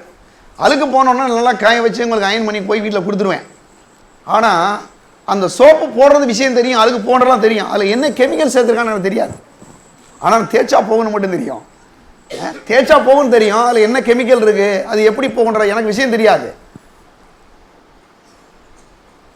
அந்த அம்மா சொல்லிச்சான், நீங்கள் பிரசங்கம் பண்ணுற அந்த பிரசங்கம் ஞாயிற்றுக்கிழமை அன்னைக்கு அப்படியே உச்சந்தலேருந்து உள்ளாங்கல் வரைக்கும் நீ கழுவி எடுத்த மாதிரி இருக்கியா அப்படின்னு சொல்லிச்சான் அந்த அம்மா.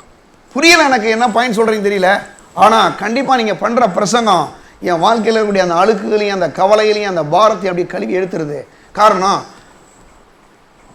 அந்த வார்த்தையை நீங்கள் பேசும்போது எனக்குள்ள அப்படியே ஒரு பெரிய மாற்றத்தையே உண்டாக்குது அப்படின்ச்சான். அப்போ தான் புரிஞ்சுக்கிட்டாராம் பாருங்கள் அந்த பிரசங்கியார் சொன்னாராம், பாருங்கள் நான் இவ்வளோலாம் நினச்சேன், படித்தவங்களுக்கு தான் அவ்வளோ புரியுன்னு நினச்சிட்டு இருந்தேன், ஆனால் படிக்காதவங்களுக்கு கூட கடவுள் இப்படிலாம் செய்வார் எனக்கு இன்றைக்கி தான் புரியுது. அவர் சொல்கிறாரு, அதுக்கு பிறகு யார்கிட்டையும் போய் என் பிரசங்கம் எப்படி இருக்கு நான் கேட்கவே மாட்டேன்னு சொல்கிறாரு.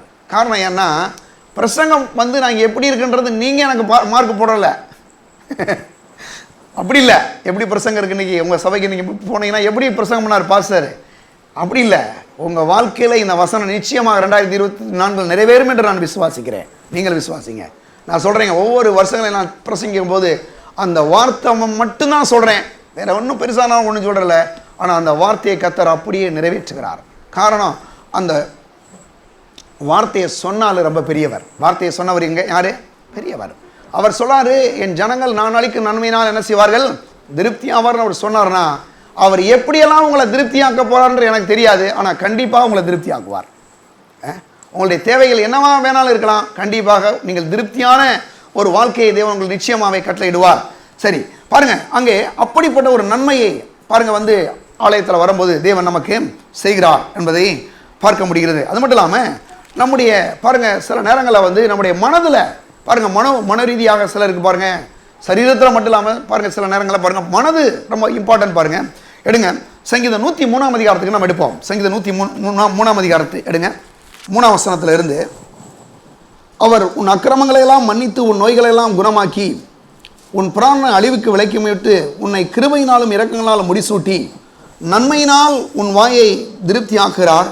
கழுகுக்கு சமானமாய் உன் வயது திரும்ப வாழ வயது போல் ஆகிறது. நல்ல குணிய தேவனுடைய பிள்ளைகளே, அவர் உன் அக்கிரமங்களெல்லாம் மன்னித்து உன் நோய்களை எல்லாம் என்ன செய்கிறாராம்? குணமாக்குகிறார். அக்கிரமங்களை எப்படி மன்னிச்சாரோ அதே மாதிரி எல்லா நோய்களையும் அவர் என்ன செய்கிறாருங்க? குணமாக்க முடியும். கண்டிப்பாக பாருங்க, எத்தனையோ முறைகளை பிசாசு என்னமோ பண்ணாலும் கர்த்தர் அதை விட பெரிய காரியங்களை அற்புதமாக என்ன பண்ணுறாருங்க? அவர் சுகத்தை கட்டளையிடுகிறார், அற்புதமாக கட்டளையிடுகிறார். இந்த வருஷத்தில் பாருங்கள், என்னுடைய பிள்ளைகளுக்கு 2 பேருக்கும் ஒரு நாள் இந்த டெங்கு ஃபீவர் அட்டாக் ஆகிடுச்சு. எனக்கு முக்கியமாக வசனத்துக்கு போயிடணும். திடீர்னு அன்றைக்கி ஒரு பிரசங்கர் என்ன பண்ணார், செவ்வாய்க்கிழமை பாருங்கள் ஒரு பைபிள் ஸ்டடியில் பேசிகிட்டு இருக்காரு. நான் உடனே பாருங்கள் அவங்க 2 பேரும் பெட்டில் படுத்துருக்காங்க. பெட்டில் அப்படியே வசனத்தை கேட்டுட்டு இருக்கிறேன். கேட்கும்போது பாருங்கள் அது அவர் சொல்கிறார், திடீர்னு சொல்லிட்டு அப்படியே இயேசு கிறிஸ்துவின் ரத்தம் அந்த சரீரத்தில் பாய்கிறது அப்படின்னாரு. அப்படின்னாரு. பாருங்க, என்னடா இது புதுசாக ஒன்று சொல்லிட்டு இருக்கிறாருன்னு சொல்லிட்டு நான் சொன்னேன், பாருங்க கண்டிப்பாக அது வேலை செய்யும். ஏன்னா இயேசு கிறிஸ்துவின் ரத்தம் இந்த சரீரத்தில் என்ன செய்யுது? பாய்கிறது அப்படின்னாரு. பாய்தான், இயேசு கிறிஸ்துவோட ரத்தம் பாயுமா அப்படின்ட்டு நான் என்ன பண்ணேன் பாருங்க,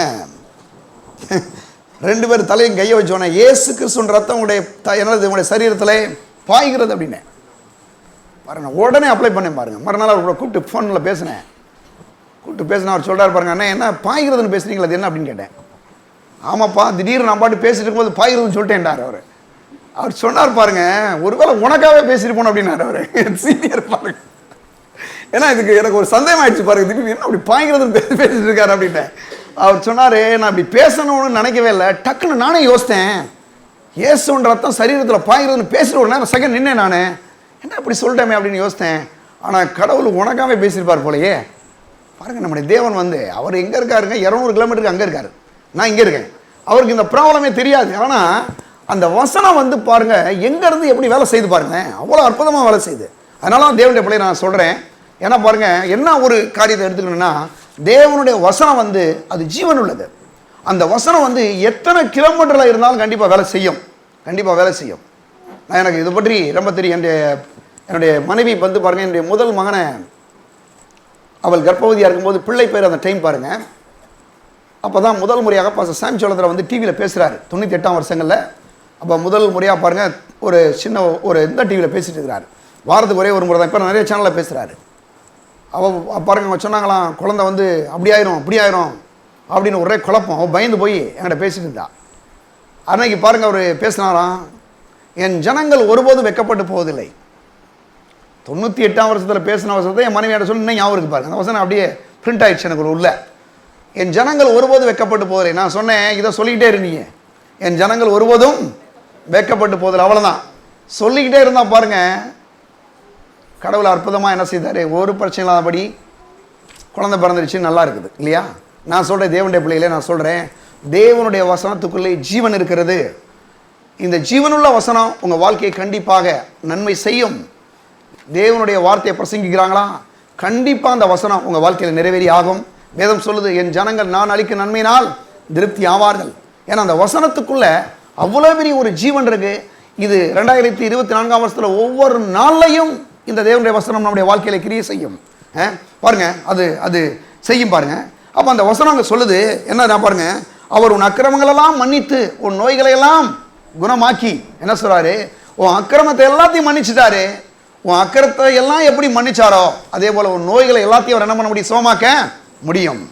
பாருங்க, அக்கிரமங்கள் எல்லாம் மன்னிக்கிற தேவனாலே உங்களுடைய நோய்களை எல்லாவற்றையும் என்ன முடியும்? சுகமாக்க முடியும். ஏன்னா பாருங்க, நம்முடைய எல்லா காரியங்களும் நமக்கு அந்த சுகம் என்ற அந்த நன்மையை அவர் நமக்கு கொடுக்கிறார். அது மட்டும் இல்லாமல் சொல்றாரு, உன் பிராணனை அழிவுக்கு விலக்கி மீட்டு உன்னை கிருபையினாலும் இரக்கங்களாலும் முடிசூட்டி. இந்த உலகத்தில் பாருங்க எத்தனை விதமான அழிவுகள் பிரச்சனை வருது. ஆனால் வேதம் சொல்லுது, உன் பிராணனை அழிவுக்கு விலக்கி மீட்டு உன்னுடைய உயிரை உன்னை வந்து என்ன செய்ய போற? அந்த வருஷத்தில் எத்தனை பிரச்சனைகள் வந்தாலும் உன்னை ஒருபோது பிசாசுல ஒன்றும் செய்யவே முடியாது. சிலர் இங்கே உட்காந்துருக்குறீங்க, ஐயோ இந்த வருஷத்துக்குள்ள நுழையிறோம், என்னென்ன பிரச்சனை வரப்போகுது, ஒன்றும் செய்ய முடியாது. ஏன்னா வேதம் சொல்லுது, உன் பிராணனை அழிவுக்கு விலக்கி மீட்டு என்னது உன்னை கிருபையினாலும் இரக்கங்களினாலும் முடிசூட்டி இருக்கிறார். அந்த நம்முடைய பிராணனை எல்லா விதமான அழிவுக்கு விலக்கி மீட்டு அவர் என்ன செய்கிறாரா, கிருபையினாலும் இரக்கங்களினாலும் ஒவ்வொரு நாளையும் நம்மளை என்ன செய்கிறாரா தேவன் முடிசூட்டுகிறார். அது மட்டும் அவன் சொல்றார் அடுத்த வசனத்தில், நன்மையினால் உன் வாயை திருப்தியாக்குறார். நன்மையினாலே உன் வாயை திருப்தியாக்குறார். ஒவ்வொரு நாளையும் பாருங்க, எந்திரிக்கும் போது நல்ல ஒரு விஷயத்தை கவனிக்கணும். நன்மையினால் திருப்தியாக்குவார்னா தேவனுடைய வசனத்தை திரும்ப திரும்ப திரும்ப பேசக்கூடிய மக்களாக நாம் மாற வேண்டும். அநேக நேரங்களில் பாருங்க என்ன பண்ணுறோன்னா, பிரச்சனையவே சிலர் வந்து பேசிடுறோம். இல்லை, என்ன பண்ணால் அந்த நாட்களில் ஒரு நல்ல முடிவெடுங்க, தேவனுடைய வார்த்தையை நல்ல பேசும்படி தீர்மானியுங்கள். சொல்வது, நன்மையினால் உன் வாயை திருப்தியாக்குறார், கழுகுக்கு சமான வாய் உன் வயது திரும்ப வாழ வைது போல் ஆகிறது. எப்படின்னா பாருங்க, ஒரு கழுகு வந்து கிட்டத்தட்ட பாருங்க, சில கழுகுகள் இருக்காங்க, ராஜாளி கழுகுன்னு ஒரு கழுகுன்னு சொல்கிறாங்க. அது ஒரு மணிக்கு கிட்டத்தட்ட பாருங்க 120 கிலோமீட்டர் வேகத்தில் பறக்குதான். பாருங்க பயங்கரமான ஒரு ஸ்பீடு போகுதுன்னு சொல்கிறாங்க. கிட்டத்தட்ட பார்த்தீங்கன்னா அது ஒரு ஸ்டார்ட் பண்ணிச்சுன்னா எப்படியும் பாருங்க ஒரு பாருங்க ஒரு மணிக்கு 120 கிலோமீட்டர் வேகத்தில் பறக்கிற ஒரு அந்த கழுகு 65 வருஷத்துக்கு மேலே வந்து அது உயிரோட இருக்குதுன்னு சொல்கிறாங்க. 60 வயசுக்கிட்ட வந்தவனே அதுக்கு மேலே இருக்குதுன்னு சொல்கிறாங்க. அந்த கழுகு என்ன செய்யுமா பாருங்க, ரொம்ப வயசான பிறகு ஒரு மலை பகுதிக்கு போகுமா. மலையில் போய் தன்னுடைய எல்லா விதமான நெகத்தையும் தன்னுடைய அழகையும் தன்னுடைய எல்லா விதமான இறகுகளையும் அப்படியே ஊற்று விட்டுருமா. ஊற்றுட்டு ஒன்றா அப்படியே தேய்ச்சி எடுத்துரும்.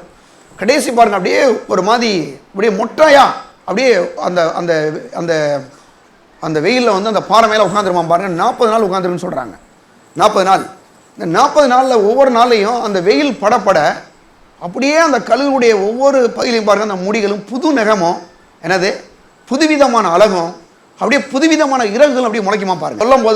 சொல்லும் போது பாருங்க, ஆண்டவர் சொல்றாரு பாருங்க, இங்கே வந்து அவர் பாருங்க, நன்மையினால் உன் வாயை திருப்தியாக்குறார், கழுகுக்கு சமானமாய் உன் வயது என்ன செய்தான் திரும்ப வாழ வயது போல் ஆகிறது. அப்படின்னு என்னன்னா, உங்களுக்கு வயசாயிடுச்சே, உங்களுக்கு இந்த ப்ராப்ளம் இருக்குதே, ஒரு வேளை வாழ்க்கை எப்படி ஆகுமோ, அவர் சொல்றாரு வயசாகிடுச்சுன்னு சொல்லி ஃபீல் பண்ணாங்க, உங்களுடைய வயசை என்ன செய்வார், அவர் கழுகுக்கு சமானமாய் திரும்ப வாழ வயது போல் என்ன செய்யறாரு ஆக்குகிறாரா நம்முடைய தேவன். சிலருக்கு வயசை கேட்டாவே பயந்து போயிடுவாங்க, ஐயோ அப்படின்னு சொல்றேன். ஆனால் நான் சொல்கிறேன், தேவனுடைய பிள்ளையிலே ஒன்றும் பயப்பட வேண்டிய அவசியம் இல்லைங்க.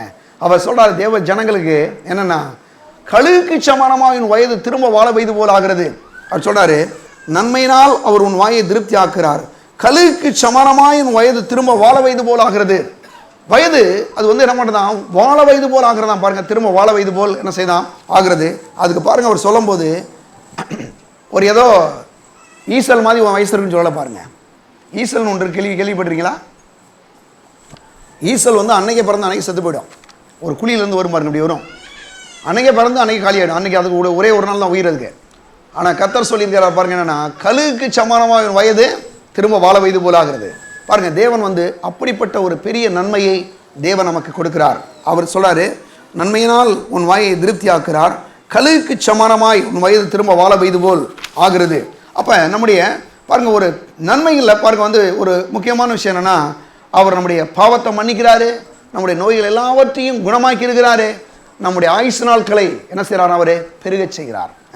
ஒரு பெரிய நன்மையை அவர் நம்முடைய வாழ்க்கையில தேவன் அவர் என்ன பண்ணுறாரு செய்கிறார். அது மட்டும் இல்லாமல் தாவீதுக்கு தேவன் ஒரு பெரிய நன்மை செய்து நம்ம பார்க்க முடியும். தாவீது மிக அருமையான ஒரு மனுஷன். நிறைய ஆட்கள் வேதத்தில் இருந்தாலும் ரொம்ப சிலரை நம்ம வந்து பர்டிகுலராக பிடிக்க முடியும். அவங்க அப்படிப்பட்ட ஆட்களை வந்து ஒரு முக்கியமான நபர் யாருன்னா பாருங்கள், ஆபிரகாம், ஈசாக், யாக்கோபெல்லாம் அந்த மாதிரி ஆட்களோட நீங்கள் தாவீதையுமே சேர்க்கலாம். தாவீதை வந்து இந்த நல்ல ஒரு சுபாவம், ஒரு நல்ல பெஸ்ட் குவாலிட்டி என்னென்னா நன்றி உள்ள ஒரு இருதயம். அவன் ரொம்ப ஒரு சாதாரண இடத்துல இருந்தாலே பெரிய ஆளாயிட்டான், பெரிய ஒரு ராஜாவாயிட்டான். அப்படி இருக்கும்போது அவன் சொல்கிறான், அவனுக்கு தேவன் வந்து அவனுக்கு வந்து நன்மை செய்கிறார். எப்படின்னா பாருங்க, எடுங்க சங்கீதம் 13ஆம் அதிகாரம், சங்கீதம் 13ஆம் அதிகாரம் 6ஆம் வசனம், கர்த்தர் எனக்கு நன்மை செய்தபடியால் அவரை பாடுவேன். தாவீதுக்கு வந்து நிறைய வேலைகள் இருந்துச்சு. சாதாரண ஒரு ஆட்டு மேய்ப்பன் தான். ஆனால் ஆட்டு மேய்ப்பன் அவன் என்ன பண்ணுறான், ராஜாவை மாறிட்டான். ராஜாவானோன்னா உங்களுக்கு நிறைய வேலை இருக்கும். நீங்கள் பாருங்களேன், சில ஆட்களுக்கு பாருங்கள், நீங்கள் ஆரம்பத்தில் ஒரு சின்னதாக வியாபாரம் பண்ணும்போது உங்களுக்கு நிறைய டைம் இருக்கும். ஆனால் நீங்கள் அதே போல் வியாபாரம் கொஞ்சம் பெருசாகுது, நல்லா இன்னும் பெருசாக போயிட்டே இருக்கும் பாருங்க, டைமே இருக்காது. ரொம்ப கொஞ்சம் கஷ்டமாக தான் இருக்கும் எல்லாருக்குமே. அந்த வேலை இருக்குது, இந்த வேலைக்கு அப்படியே போயிட்டே இருப்போம். ஆனால் ஒரு ராஜா சொல்கிறான் பாருங்க, அவன் என்ன சொல்கிறான்னா, கர்த்தர் எனக்கு நன்மை செய்தபடியால் அவரை பாடுவேன். ராஜா போய் அவன் ஒரு முறை இந்த உடன்படிக்கை பெட்டியை கொண்டு வரும்போது நடு தெருவில் டான்ஸ் ஆடிட்டு வர்றான் ஒரு ராஜா. எப்படின்னு யோசிச்சு பாருங்களேன். நம்ம ஊரில் ஒரு நல்ல ஒரு பெரிய அதிகாரத்தில் இருக்க திடீர்னு நடு ரோட்டில் ஆடுறா என்ன இந்த ஆளுக்கெல்லாம் என்னமாவது சென்ஸ் இருக்கா அப்படின்னு சொல்லி கேட்டுருவாங்க. ஆனால் ராஜா பாருங்கள் எவ்வளோ பெரிய ஆள், முழு இஸ்ரவேலுக்கு ராஜாங்க. என்ன பண்ணுறான்னா அவன் சொல்கிறான், கர்த்தர் எனக்கு நன்மை செய்தபடியால் அவரை என்ன செய்வேன், பாடுவேன். ஏன்னா அவ்வளோ ஒரு நன்மையை அவன் பெற்றுக்கொண்டிருக்கிறான். பாருங்கள், இதை பற்றி சங்கீதம் 78ஆம் அதிகாரத்தில் அவனை பற்றி நம்ம வாசிக்க முடியும். சங்கீதம் 78ஆம் அதிகாரம் 70 வசனம் எடுங்க. சங்கீதம் 78:70. தம்முடைய தாசனாகிய தாவீதை தெரிந்து கொண்டு ஆட்டு தொழுவங்களிலிருந்து அவனை எடுத்தார். கரவலாடுகளின் பின்னாக திரிந்த அவனை தம்முடைய ஜனமாகிய யாக்கோப்பையும் தம்முடைய சுதந்திரமாகிய இஸ்ரவேலையும் மேய்ப்பதற்காக அழைத்து கொண்டு வந்தார். இவன் அவர்களை தன் இதயத்தின் உண்மையின்படியே மேய்த்து தன் கைகளின் திறமையினாலே அவர்களை நடத்தினான். நல்ல கவனிங்களேன், என்ன சொல்றாருன்னா, தம்முடைய தாசனாகிய தாவீதை தெரிந்து கொண்டு ஆட்டு தொழுவங்களில் இருந்து அவனை எடுத்தார். நல்ல கவனிச்சிருக்கீங்கன்னா, தாவீது நிறைய ஆடுகளுக்கு சொந்தக்காரன் கிடையாது. சும்மா ஒரு சின்ன வேதம் சொல்லுது, அவன் சின்ன ஒரு சொற்ப ஆடுகளுக்கு தான் அவர் இருந்தானா. ஆனால் இங்கே சொல்லப்பட்டிருக்கு, தம்முடைய தாசனாகிய தாவீதை தெரிந்து கொண்டு ஆட்டு தொழுவங்களிலிருந்து அவனை எடுத்தார். கரவலாடுகளின் பின்னாக திரிந்த அவனை தம்முடைய ஜனமாகிய யாக்கோப்பையும் தம்முடைய சுதந்திரமாகிய இஸ்ரவேலையும் மேய்ப்பதற்காக அழைத்து கொண்டு வந்தார். என்ன சொல்றாருன்னா, கரவலாட்டுக்கு பின்னால் இருந்த அவனை என்ன சொல்றாரு, கொண்டு வந்து அவனை அந்த முழு இஸ்ரவேலுக்கும் ராஜாவாக என்ன பண்ணுறாராம், அபிஷேகிக்கிறார். நல்லா நீங்கள் கொஞ்சம் கவனிங்களேன். தாவீதுகிட்ட இருந்த ஒரு நல்ல சூப்பர் குவாலிட்டி எனக்கு பிடிக்கும். நம்ம என்னென்னா, ரொம்ப எவ்வளவு உயர்ந்தாலும் சரி தான், பெரிய லெவலில் போயிட்டான், பயங்கரமான ஒரு ராஜ்யத்தில் பெரிய அளவன் தான் இருந்தால் கூட அவனுக்குள்ளே இருக்கக்கூடிய அந்த நன்றி உள்ள இருதயம் மாறவே கிடையாது. அதனால தான் அவனை பார்த்து கர்த்தர் சொன்னார், தாவீது என் இருதயத்துக்கு ஏற்றவன். பாருங்கள், தாவீது யாரு, என்னை பாருங்கள், முழு ஜனங்களை நடத்துறன்றது ரொம்ப கஷ்டம். ஆனால் நான் நினைக்கிறேன் முழு இஸ்ரவேலை நடத்துறது சாதாரண விஷயம் கிடையாது, அது ஒரு பெரிய விஷயம். ஆனால் வேதம் சொல்லுது, அவன் கரவலாடுகளின் பின்னால் இருந்த அந்த அவனை தம்முடைய ஜனமாய் இஸ்ரவேலுக்கு ராஜாவாக தேவன் என்ன பண்ணாராங்க, அபிஷேகித்தார். நல்ல குணிய ஒரு ராஜாவாக அபிஷேகிக்கப்பட வேண்டும், அல்லது ஒரு ஊழியக்காரனாக அபிஷேகம் பண்ணப்பட வேண்டும், ஒரு ஆசாரியான அபிஷேகம் பண்ணப்பட வேண்டுமானால் அது கர்த்தருடைய திட்டம் இல்லாமல் எது நடக்கவே நடக்காது. நல்ல கவனிங்க. அது மட்டும் இல்லாமல் அதுக்கான இருதயமும் இருக்கணும். ஒரு சபையை நடத்தணும் அல்லது ஒரு பெரிய காரியங்களை செய்யணும்னா அதுக்கான அந்த இருதயத்தை கடவுள் என்ன செய்கிறாருங்க, கொடுக்குறாரு. முதல்ல எப்போ கொடுத்தாரு அப்படின்னு கேட்குறீங்களா?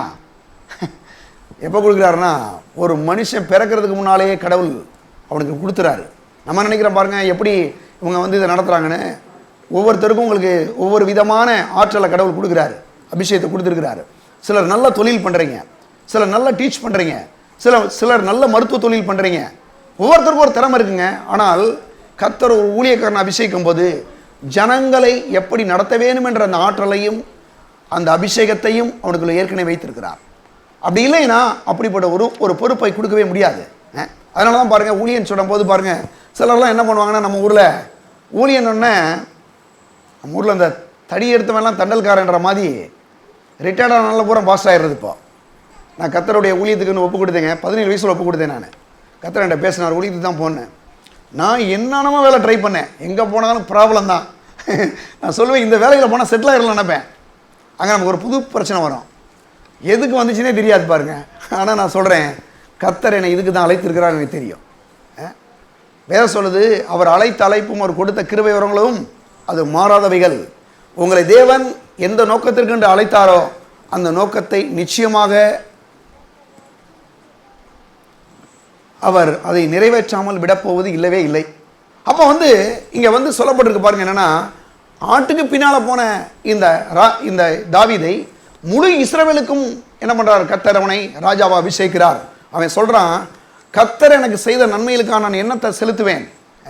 அவர் சொல்கிறார், அவரை நான் என்ன செய்வேன், பாடுவேன்றான். ஏன்னா அவ்வளவு நன்மைகளை செய்திருக்கிறார். காரணம், அவனுடைய தாய் தகப்பன் கூட அப்படிப்பட்ட உயர்வை கொடுக்க முடியவில்லை. இன்றைக்கு கூட நான் சொல்கிறேன், இங்கே இருக்கக்கூடிய உங்களுடைய வாழ்க்கையில் கூட உங்களுடைய தாய் தகப்பன் ஒரு மாதிரி யோசிக்கலாம், நினைக்கலாம், அவங்களால சில காரியங்கள் திட்டம் போட்டிருக்கலாம். ஆனாலும் கர்த்தர் வைத்திருக்கிற திட்டம் மாத்திரமே நிறைவேறும். கரவலாடுகளின் பின்னாலே திரிந்தவனை தம்முடைய ஜனமாகிய யாக்கோப்பையும் தம்முடைய சுதந்திரமாகிய இஸ்ரவேலையும் மேய்ப்பதற்காக அழைத்து கொண்டு வந்தார்.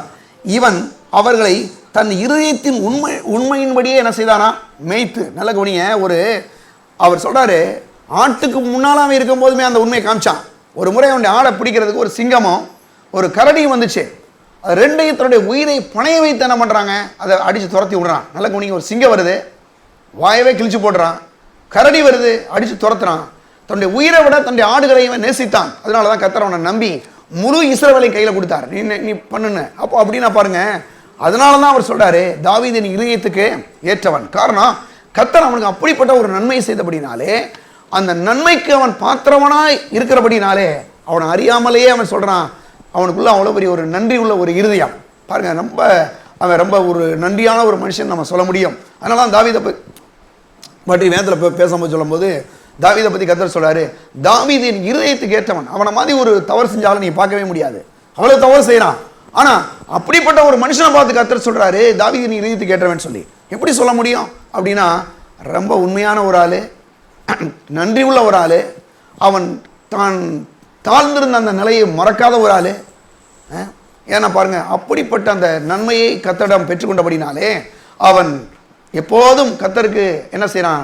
அந்த நன்றி உள்ளிரேத்தோடு இருக்கிறான். அது மட்டும் இல்லாமல் கர்த்தர் தாவீதுக்கு நன்மை செய்தார். நான் சொல்றேன், தாவீதுக்கு மட்டுமல்லங்க, நாம் ஒவ்வொருவருக்கும் தேவன் நன்மை செய்திருக்கிறார். இன்னமும் இந்த ஆண்டிலே ஒவ்வொரு நாளையும் நமக்கு நன்மை செய்கிற தேவனாகவே அவர் இருக்கிறார். சரியா? சரி. அப்ப அவர் பாருங்க, அந்த சங்கீதம் 113ஆம் அதிகாரத்தில் கூட 7-8 வசனங்கள் நம்ம எடுப்போம். அவர் சிறியவனை புலியிலிருந்து தூக்கி விடுகிறார், எளியவனை குப்பையிலிருந்து உயர்த்துகிறார், அவனை பிரபுக்களோடும் தமது ஜனத்தின் அதிபரோடும் உட்கார வைக்கிறார். பாருங்க, உட்கார பண்ணுகிறார். என்ன சொல்றாராம்? அவர் சிறியவனை புலியிலிருந்து எடுக்கிறாராம். பாருங்க, சாதாரணமா இந்த உலகத்தில் அற்பமாய் நினைக்கப்படுகிற மக்களை தேவன் எடுக்கிறார். பாருங்க, அதான் சொல்லுது, அவர் சிறியவனை புலியிலிருந்து தூக்கி விடுகிறார், எளியவனை குப்பையிலிருந்து உயர்த்துகிறார். ஒரு பாஸ் சொன்னாரு, எனக்கு தாவீது உண்மையாவே அவன் ஒரு குப்பையில் இருந்தாலே அப்படின்றாரு. எப்படி சொல்றாரு பாருங்க, அவர் சிறியவனை புலியிலிருந்து தூக்கி விடுகிறார், எளியவனை என்ன செய்யறாராம்? குப்பையில் இருந்து. அவர் சொல்றாரு, அவனை குப்பையிலிருந்து தூக்கல, அவனை சாணியிலிருந்து தூக்கினாரம் என்றார். ஏன் அப்படின்னா, அந்த ஆடு படுத்துக்கிற அந்த பட்டியல பார்த்தீங்கன்னா அந்த ஆடுகளோட அவன் படுத்துருவானா பாருங்க. ஆட்டு மேய்ப்பர்களுக்கு ஒரு விஷயம் என்னன்னா, தனி செப்பரேட் பெட்ரூம் இல்லை, ஆடுகளோட படுத்துருவான். ஆடுகள் அங்கே இருக்கக்கூடிய அந்த பட்டியலே படுத்துருவான். அப்படிப்பட்ட ஒரு இடத்துல இருந்து தூக்கி அவனை கர்த்தர் என்ன பண்றாரு? ஒரு ராஜாவாக தேவன் அவனை வைக்கிறார். அதனால தான் அவன் சொல்றான், அவர் சிறியவனை புலியிலிருந்து தூக்கி விடுகிறார், எளியவனை குப்பையிலிருந்து என்ன செய்யறாரா? உயர்த்துகிறார்.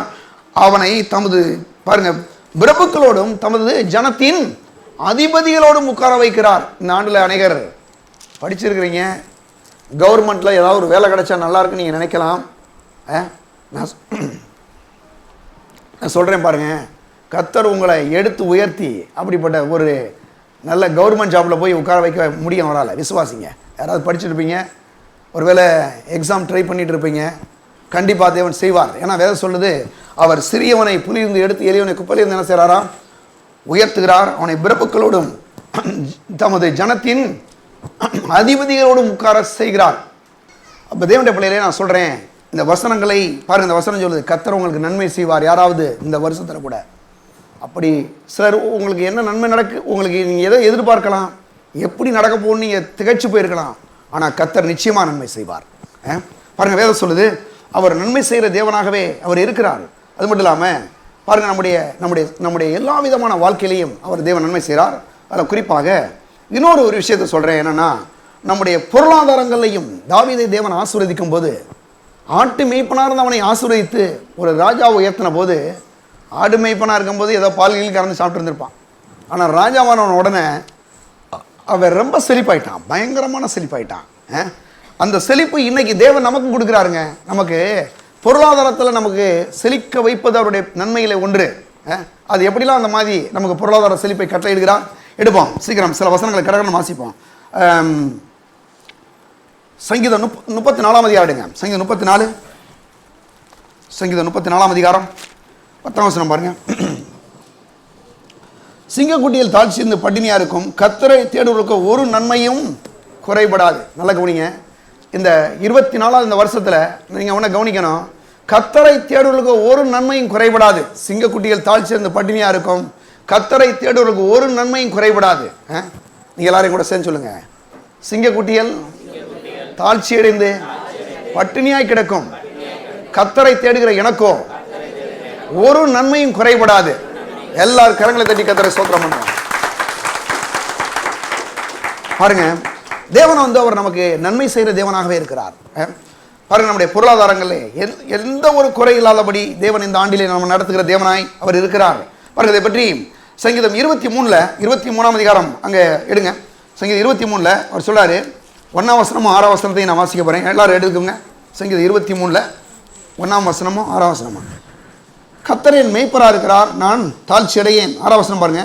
என் ஜீவனுள்ள நாளெல்லாம் நன்மையும் கிருபையும் என்ன செய்யுமா என்னை தொடரும், நான் கர்த்தருடைய வீட்டிலே நீடித்த நாட்களாய் நிலைத்திருப்பேன்.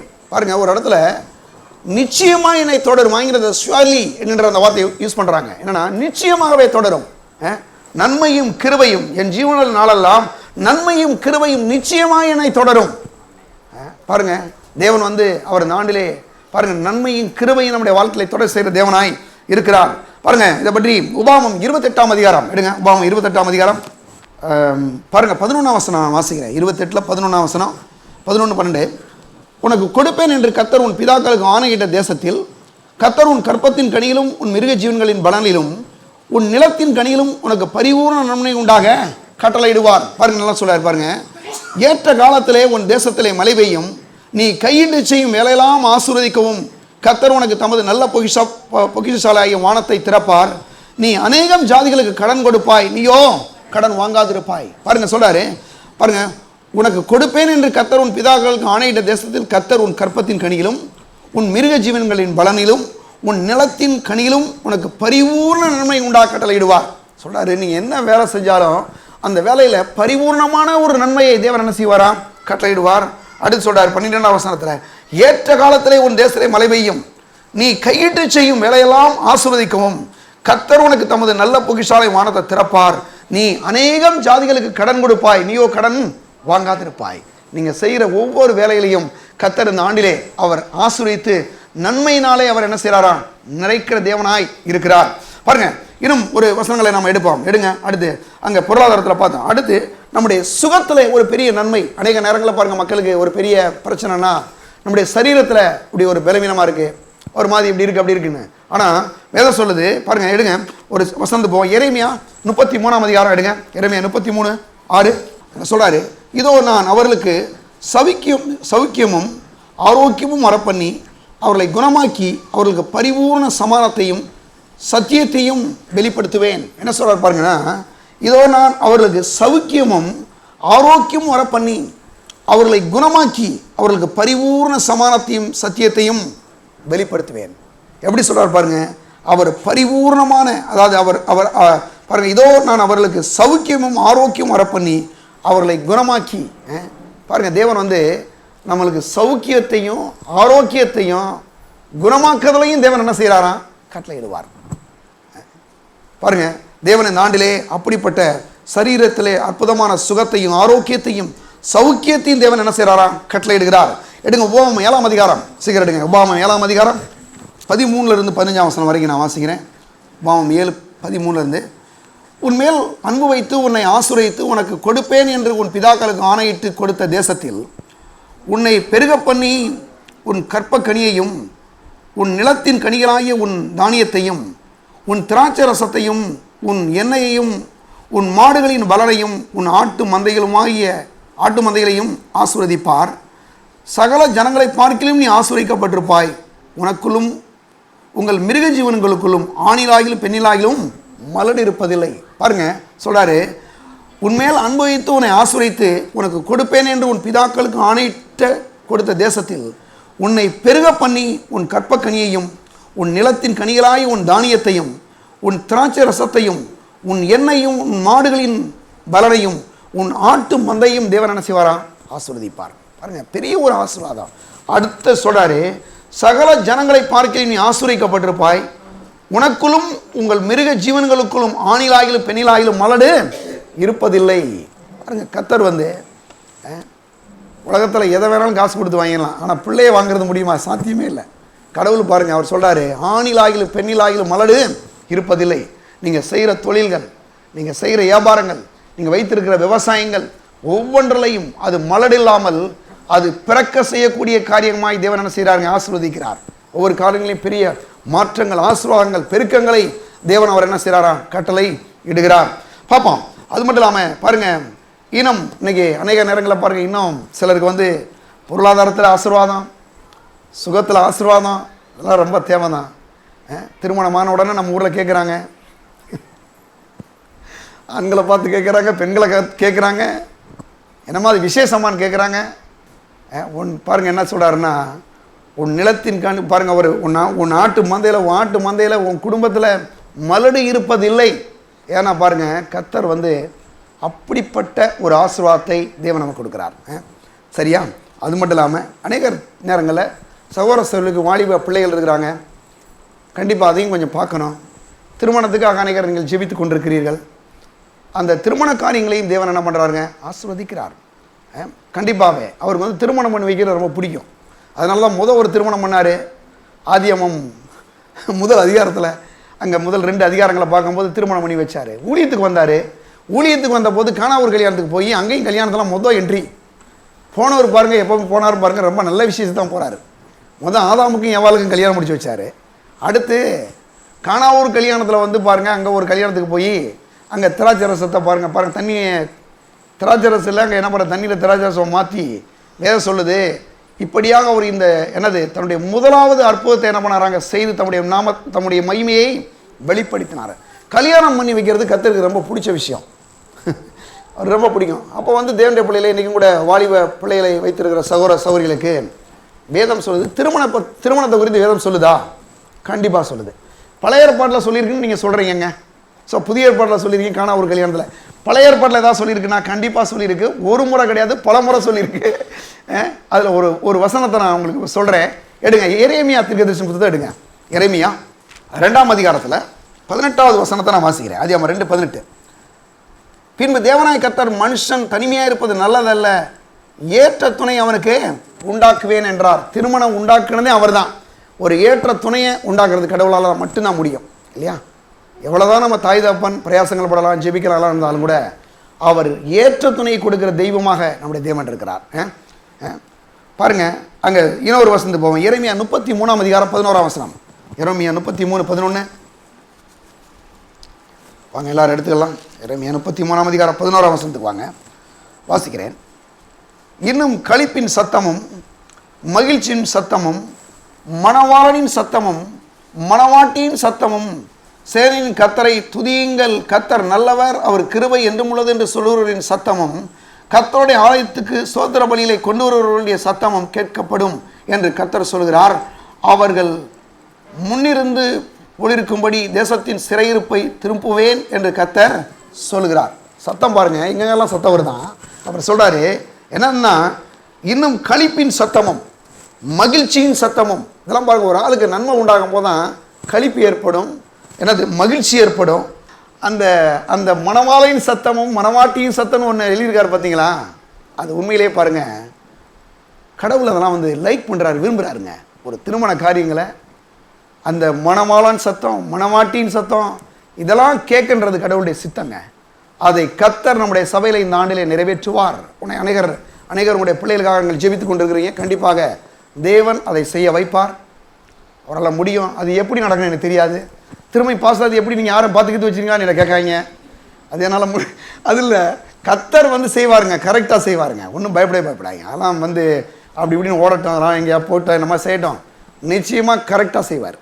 வேறு சொல்லுது பாருங்க, சொல்கிறாரு இன்னும் களிப்பின் சத்தமும் பாருங்க மகிழ்ச்சியின் சத்தமும் மணவாளியின் சத்தமும் மணவாட்டியின் சத்தமும் சேரின் கர்த்தரை துதியுங்கள், கர்த்தர் நல்லவர், அவர் கிருபை என்றும் உள்ளது என்று சொல்லுவரின் சத்தமும் கர்த்தருடைய ஆலயத்துக்கு ஸ்தோத்திர பலியை கொண்டவருடைய சத்தமும் கேட்கப்படும் என்று கர்த்தர் சொல்லுகிறார்.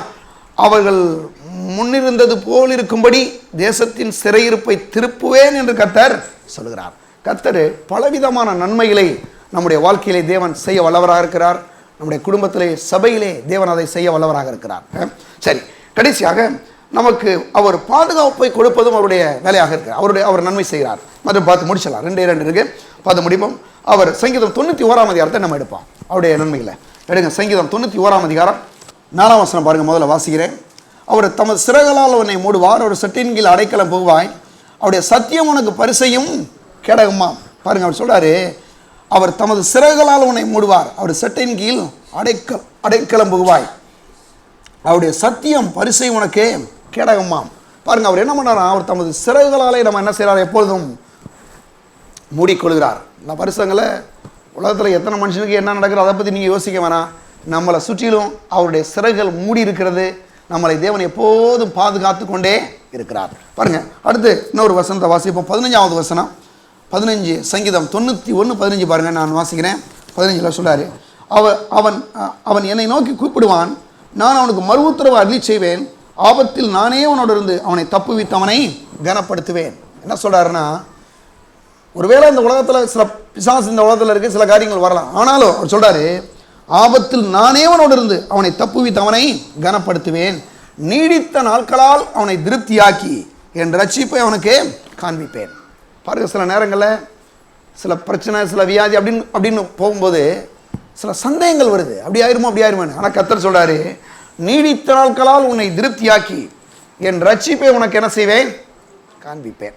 கர்த்தர் சொல்றாரு, உன் ஆயுசு நாட்கள், பாருங்க அந்த வசனத்தை நல்ல கவனிங்களேன், நீடித்த நாட்களால் அவனை திருப்தியாக்கி என் ரட்சிப்பை அவனுக்கு என்ன செய்வேன், காண்பிப்பேன். நம்ம இந்த உலகத்தில் எவ்வளவு நாள் இருக்குன்னு விரும்புகிறோமோ அந்த மாதிரி தேவன் நம்மளை வந்து வாழ வைக்கிறார். நம்முடைய தேவன் பாருங்க, எந்த பிசாசும் எந்த மனுஷனும் எந்த வியாதியும் ஒன்றும் நம்மளை செய்யவே முடியாதுங்க. ஏன்னா வேதம் சொல்லுது, அவர் என்ன செய்கிறாராம், நீடித்த நாட்களால் உங்களை திருப்தியாக்கி என் ரட்சிப்பை உனக்கு என்ன செய்வேன், காண்பிப்பேன். அவர் திருப்தி ஆக்குறாராம்.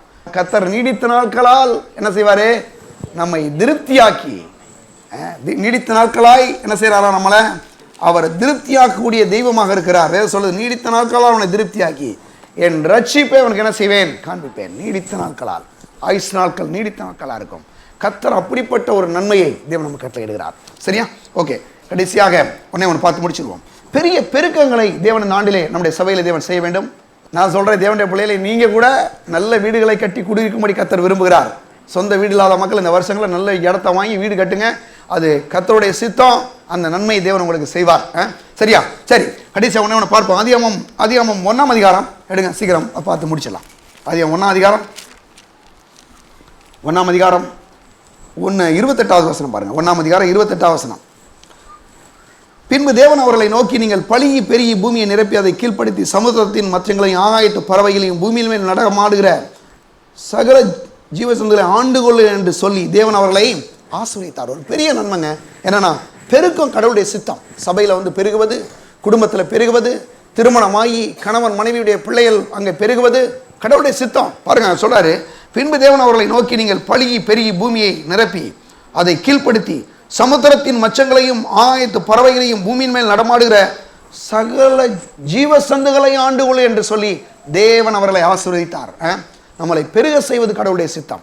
பாருங்க, தேவனுடைய பிள்ளைகளை நீங்கள் செய்கிற தொழில்கள், நீங்கள் செய்கிற வியாபாரங்கள், நீங்கள் செய்கிற ஒவ்வொரு காரியங்களும் 2023 24 இன்னும் அதிகமாய் பெருக போகிறது.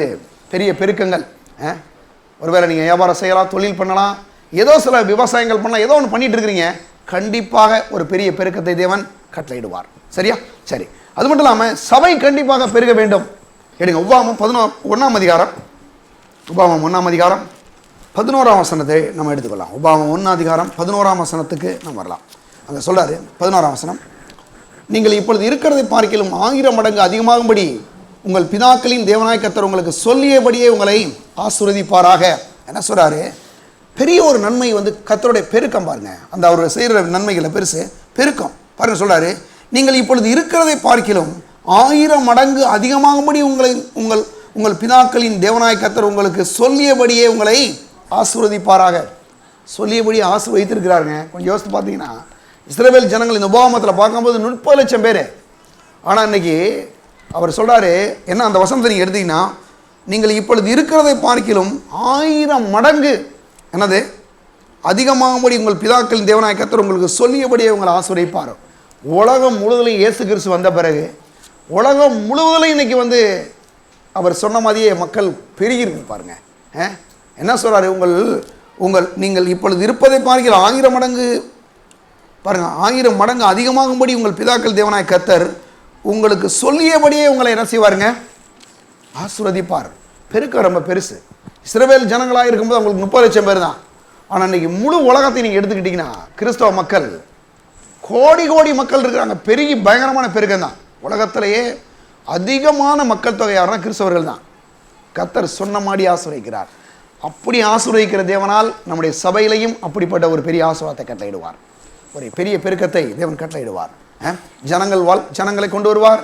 நீங்கள் செய்கிற தொழில்கள், நீங்கள் செய்கிற வியாபாரங்கள், நீங்கள் செய்கிற ஒவ்வொரு காரியங்களையும் தேவன் ஆசீர்வதித்து இந்த 2024ஆம் வருஷத்தில் பெரிய பெருக்கத்தை நிச்சயமாய் கட்டளையிட்டு அப்படிப்பட்ட நன்மையை தேவன் செய்ய வல்லவராக இருக்கிறார். சரியா? கடைசி இன்னும் ஒரே ஒரு வார்த்தையை மாற்றி முடிச்சிருவோம். சங்கீதம் எரேமியா 33ஆம் அதிகாரம் எடுங்க. 33ஆம் அதிகாரம் 9ஆம் வசனம் எடுங்க. 33:9. 33ஆம் அதிகாரம் 9ஆம் வசனம். நான் அவர்களுக்கு பாருங்க, எல்லாரும் எழுதுங்க. 33ஆம் அதிகாரம். நான் அவர்களுக்கு செய்யும் நன்மை எல்லாம் கேட்க போகிற பூமியின் எல்லா ஜாதிகளுக்கு முன்பாக அது எனக்கு மகிழ்ச்சியும் கீர்த்தியும் புகழ்ச்சியும் மகிமையுமாயும் இருக்கும். நான் அவர்களுக்கு அருளி செய்யும் எல்லா நன்மை நிமித்தமும் எல்லா சமாதானத்தின் நிமித்தமும் இவர்கள் பயந்து நடுங்குவார்கள் என்று இஸ்ரவேலின் தேவனாய் கர்த்தர் சொல்லுகிறார். எப்படி பாருங்க, நல்ல கவனிங்க. நான் அவர்களுக்கு செய்யும் நன்மையெல்லாம் கேட்க போகிற பூமியின் எல்லா ஜாதிகளும், நல்ல கவனிங்க, நமக்கு அவர் செய்ய போகிற அந்த நன்மைகள் இருக்கு இல்லையா, அந்த நன்மையை கேட்க போகிற மக்கள்லாம் என்ன செய்வாங்களாம் பாருங்க. இந்த பூமியில் இருக்கிற எல்லா மக்களும் பாருங்க, பூமியில் எல்லா ஜாதிகளுக்கும் முன்பாக அது எனக்கு மகிழ்ச்சியும் கீர்த்தியும் புகழ்ச்சியும் மகிமையுமா இருக்கும். யாருக்கு? அவருக்கு. நமக்கு நன்மை செய்கிற அந்த நன்மையை பார்க்கும்போது மற்ற ஜனங்கள் எல்லாம் என்ன பண்ணுவாங்களாம்? அவருக்கு மகிமையை செலுத்துவாங்களாம். அப்படிப்பட்ட ஒரு நன்மையை தேவன் இந்த 2024ஆம் ஆண்டிலே தேவன் நாம் ஒவ்வொருவருக்கும் செய்ய வல்லவராக இருக்கிறார். சொல்றாரு, நான் அவர்களுக்கு அருளி செய்யும் எல்லா நன்மை நிமித்தமும் எல்லா சமாதானத்தின் நிமித்தமும் இவர்கள் பயந்து நடுங்குவார்கள் என்று இஸ்ரவேலின் தேவனாய் கர்த்தர் சொல்லுகிறார். சொன்னவர் யாருன்னா ரொம்ப பெரிய ஆளு. ஆபிரகாம் ஆசீர்வதித்தவர், ஈசாக்கை ஆசீர்வதித்தவர், யாக்கோபை ஆசீர்வதித்தவர், யோசேப்பை ஆசீர்வதித்தவர், இஸ்ரவேல் ஜனங்களை ஆசீர்வதித்தவர் இயேசு கிறிஸ்துவின் மூலமாய் நாம் ஒவ்வொருவரையும் ஆசீர்வதிக்கிற தேவனாக இருக்கிறார். அவர் நமக்கு நன்மை செய்கிற தேவனாகவே இருக்கிறார். அவர் நமக்கு செய்ய போகிற அந்த காரியங்களை பார்க்கக்கூடிய ஜனங்கள் என்ன பண்ணுவாங்களாம்? இவங்க ஆராதிக்கிற தெய்வம் தாங்க மெய்யான தெய்வம், இவங்க ஆராதிக்கிற தெய்வம் தான் மெய்யான தெய்வம் என்று அவங்க என்ன சொல்லுவாங்களாம் பாருங்க. அந்த வசனத்தை நம்ம பார்க்கும்போது அது எனக்கு என்னது மகிழ்ச்சியும், அவருக்கு ஒரு பெரிய மகிழ்ச்சி அது உண்டாக்க போதான். அவர் நமக்கு செய்கிறதுனால அவர் மகிழ்ச்சி அடைகிறார். ஒன்று. அடுத்து பாருங்க, அது சொல்றாரு, அது என்னதான் கீர்த்தியும், அது என்ன செய்தாம்? சகல இடங்களையும் அப்படிப்பட்ட நன்மை செய்தபடினால என்ன செய்துமா? அது பரவும். அடுத்து சொல்றாரு, அது புகழ்ச்சியையும் கொண்டு வருமாம். பாருங்க, அது ஆண்டவருடைய நாமத்துக்கு ஒரு பெரிய புகழ்ச்சியை அது கொண்டு வருமாம். அடுத்து சொல்றாரு, அங்கே சொல்லும்போது அது மகிழ்ச்சியும் கீர்த்தியும் புகழ்ச்சியும் அது மகிமையுமாய் இருக்கும். அது ஆண்டவருடைய நாமத்துக்கு எப்படி இருங்க? மகிமையாக இருக்கும். எதை சொல்லுது? இது கர்த்தராலே ஆயிற்று, இது மனுஷனுடைய கண்களுக்கு ஆச்சரியமாக இருக்கிறது. கடவுள் செய்ய நினைக்கிறத நம்ம நினைக்கவே முடியாதுங்க. அப்படி செய்வார். நான் பல முறைகள் அப்படியே வியந்து போயிடலாம் இருந்திருக்கிறேன். அப்படியே ஷாக் ஆகிடுவேன். பாருங்க, எப்படி இதெல்லாம் நடக்கும்? என்ன ஒரு ஜாம் பண்ணுறான் கடவுள், இப்படிப்பட்ட காரியங்களை செய்கிறார், இதெல்லாம் எப்படி நடக்கும்? அப்படியே கொஞ்ச நேரம் ஆச்சரியப்பட்டுருவேன். நிறைய பேர் பாருங்க மக்கள் ஆசீர்வதிக்கப்பட்டிருக்காங்க. நான் சொல்கிறேன், கடவுள் அவ்வளோ சூப்பர் நேச்சுரலாக ஆசீர்வதிக்கிறாரு. ஏன்னா பாருங்க, இது அவருடைய நாமத்துக்கு மகிழ்ச்சி, அவருக்கு மகிழ்ச்சி, அவருக்கு கீர்த்தி, அவருக்கு புகழ்ச்சி. எதுனா அவருடைய நாம மகிமைக்காகவே தேவன் நம்மளை ஆசீர்வதிக்கிறார். அவருடைய நாம மகிமைக்கென்றே தேவன் நமக்கு நன்மை செய்கிற தேவனாய் அவர் இருக்கிறார். அப்போ பாருங்க, அங்கே சொல்றாரு கடைசி, அதை மட்டும் நான் சொல்லி முடிச்சலாம். 9ஆம் வசனத்தில் அங்கே சொல்றாரு, எல்லா நன்மையும் நிமித்தமும் எல்லா சமாதானத்தின் நிமித்தமும் இவர்கள் பயந்து நடுங்குவார்கள் என்று இஸ்ரவேலின் தேவனாய் கர்த்தர் சொல்கிறார். எல்லா நன்மையும் செய்கிறாரு, எல்லா சமாதானத்தையும் நமக்கு தேவன் நம்ம செய்கிறார், கட்டளையிடார். இதை பார்க்கும்போது எல்லா மக்களும் பயந்து என்ன செய்வார்களாம்?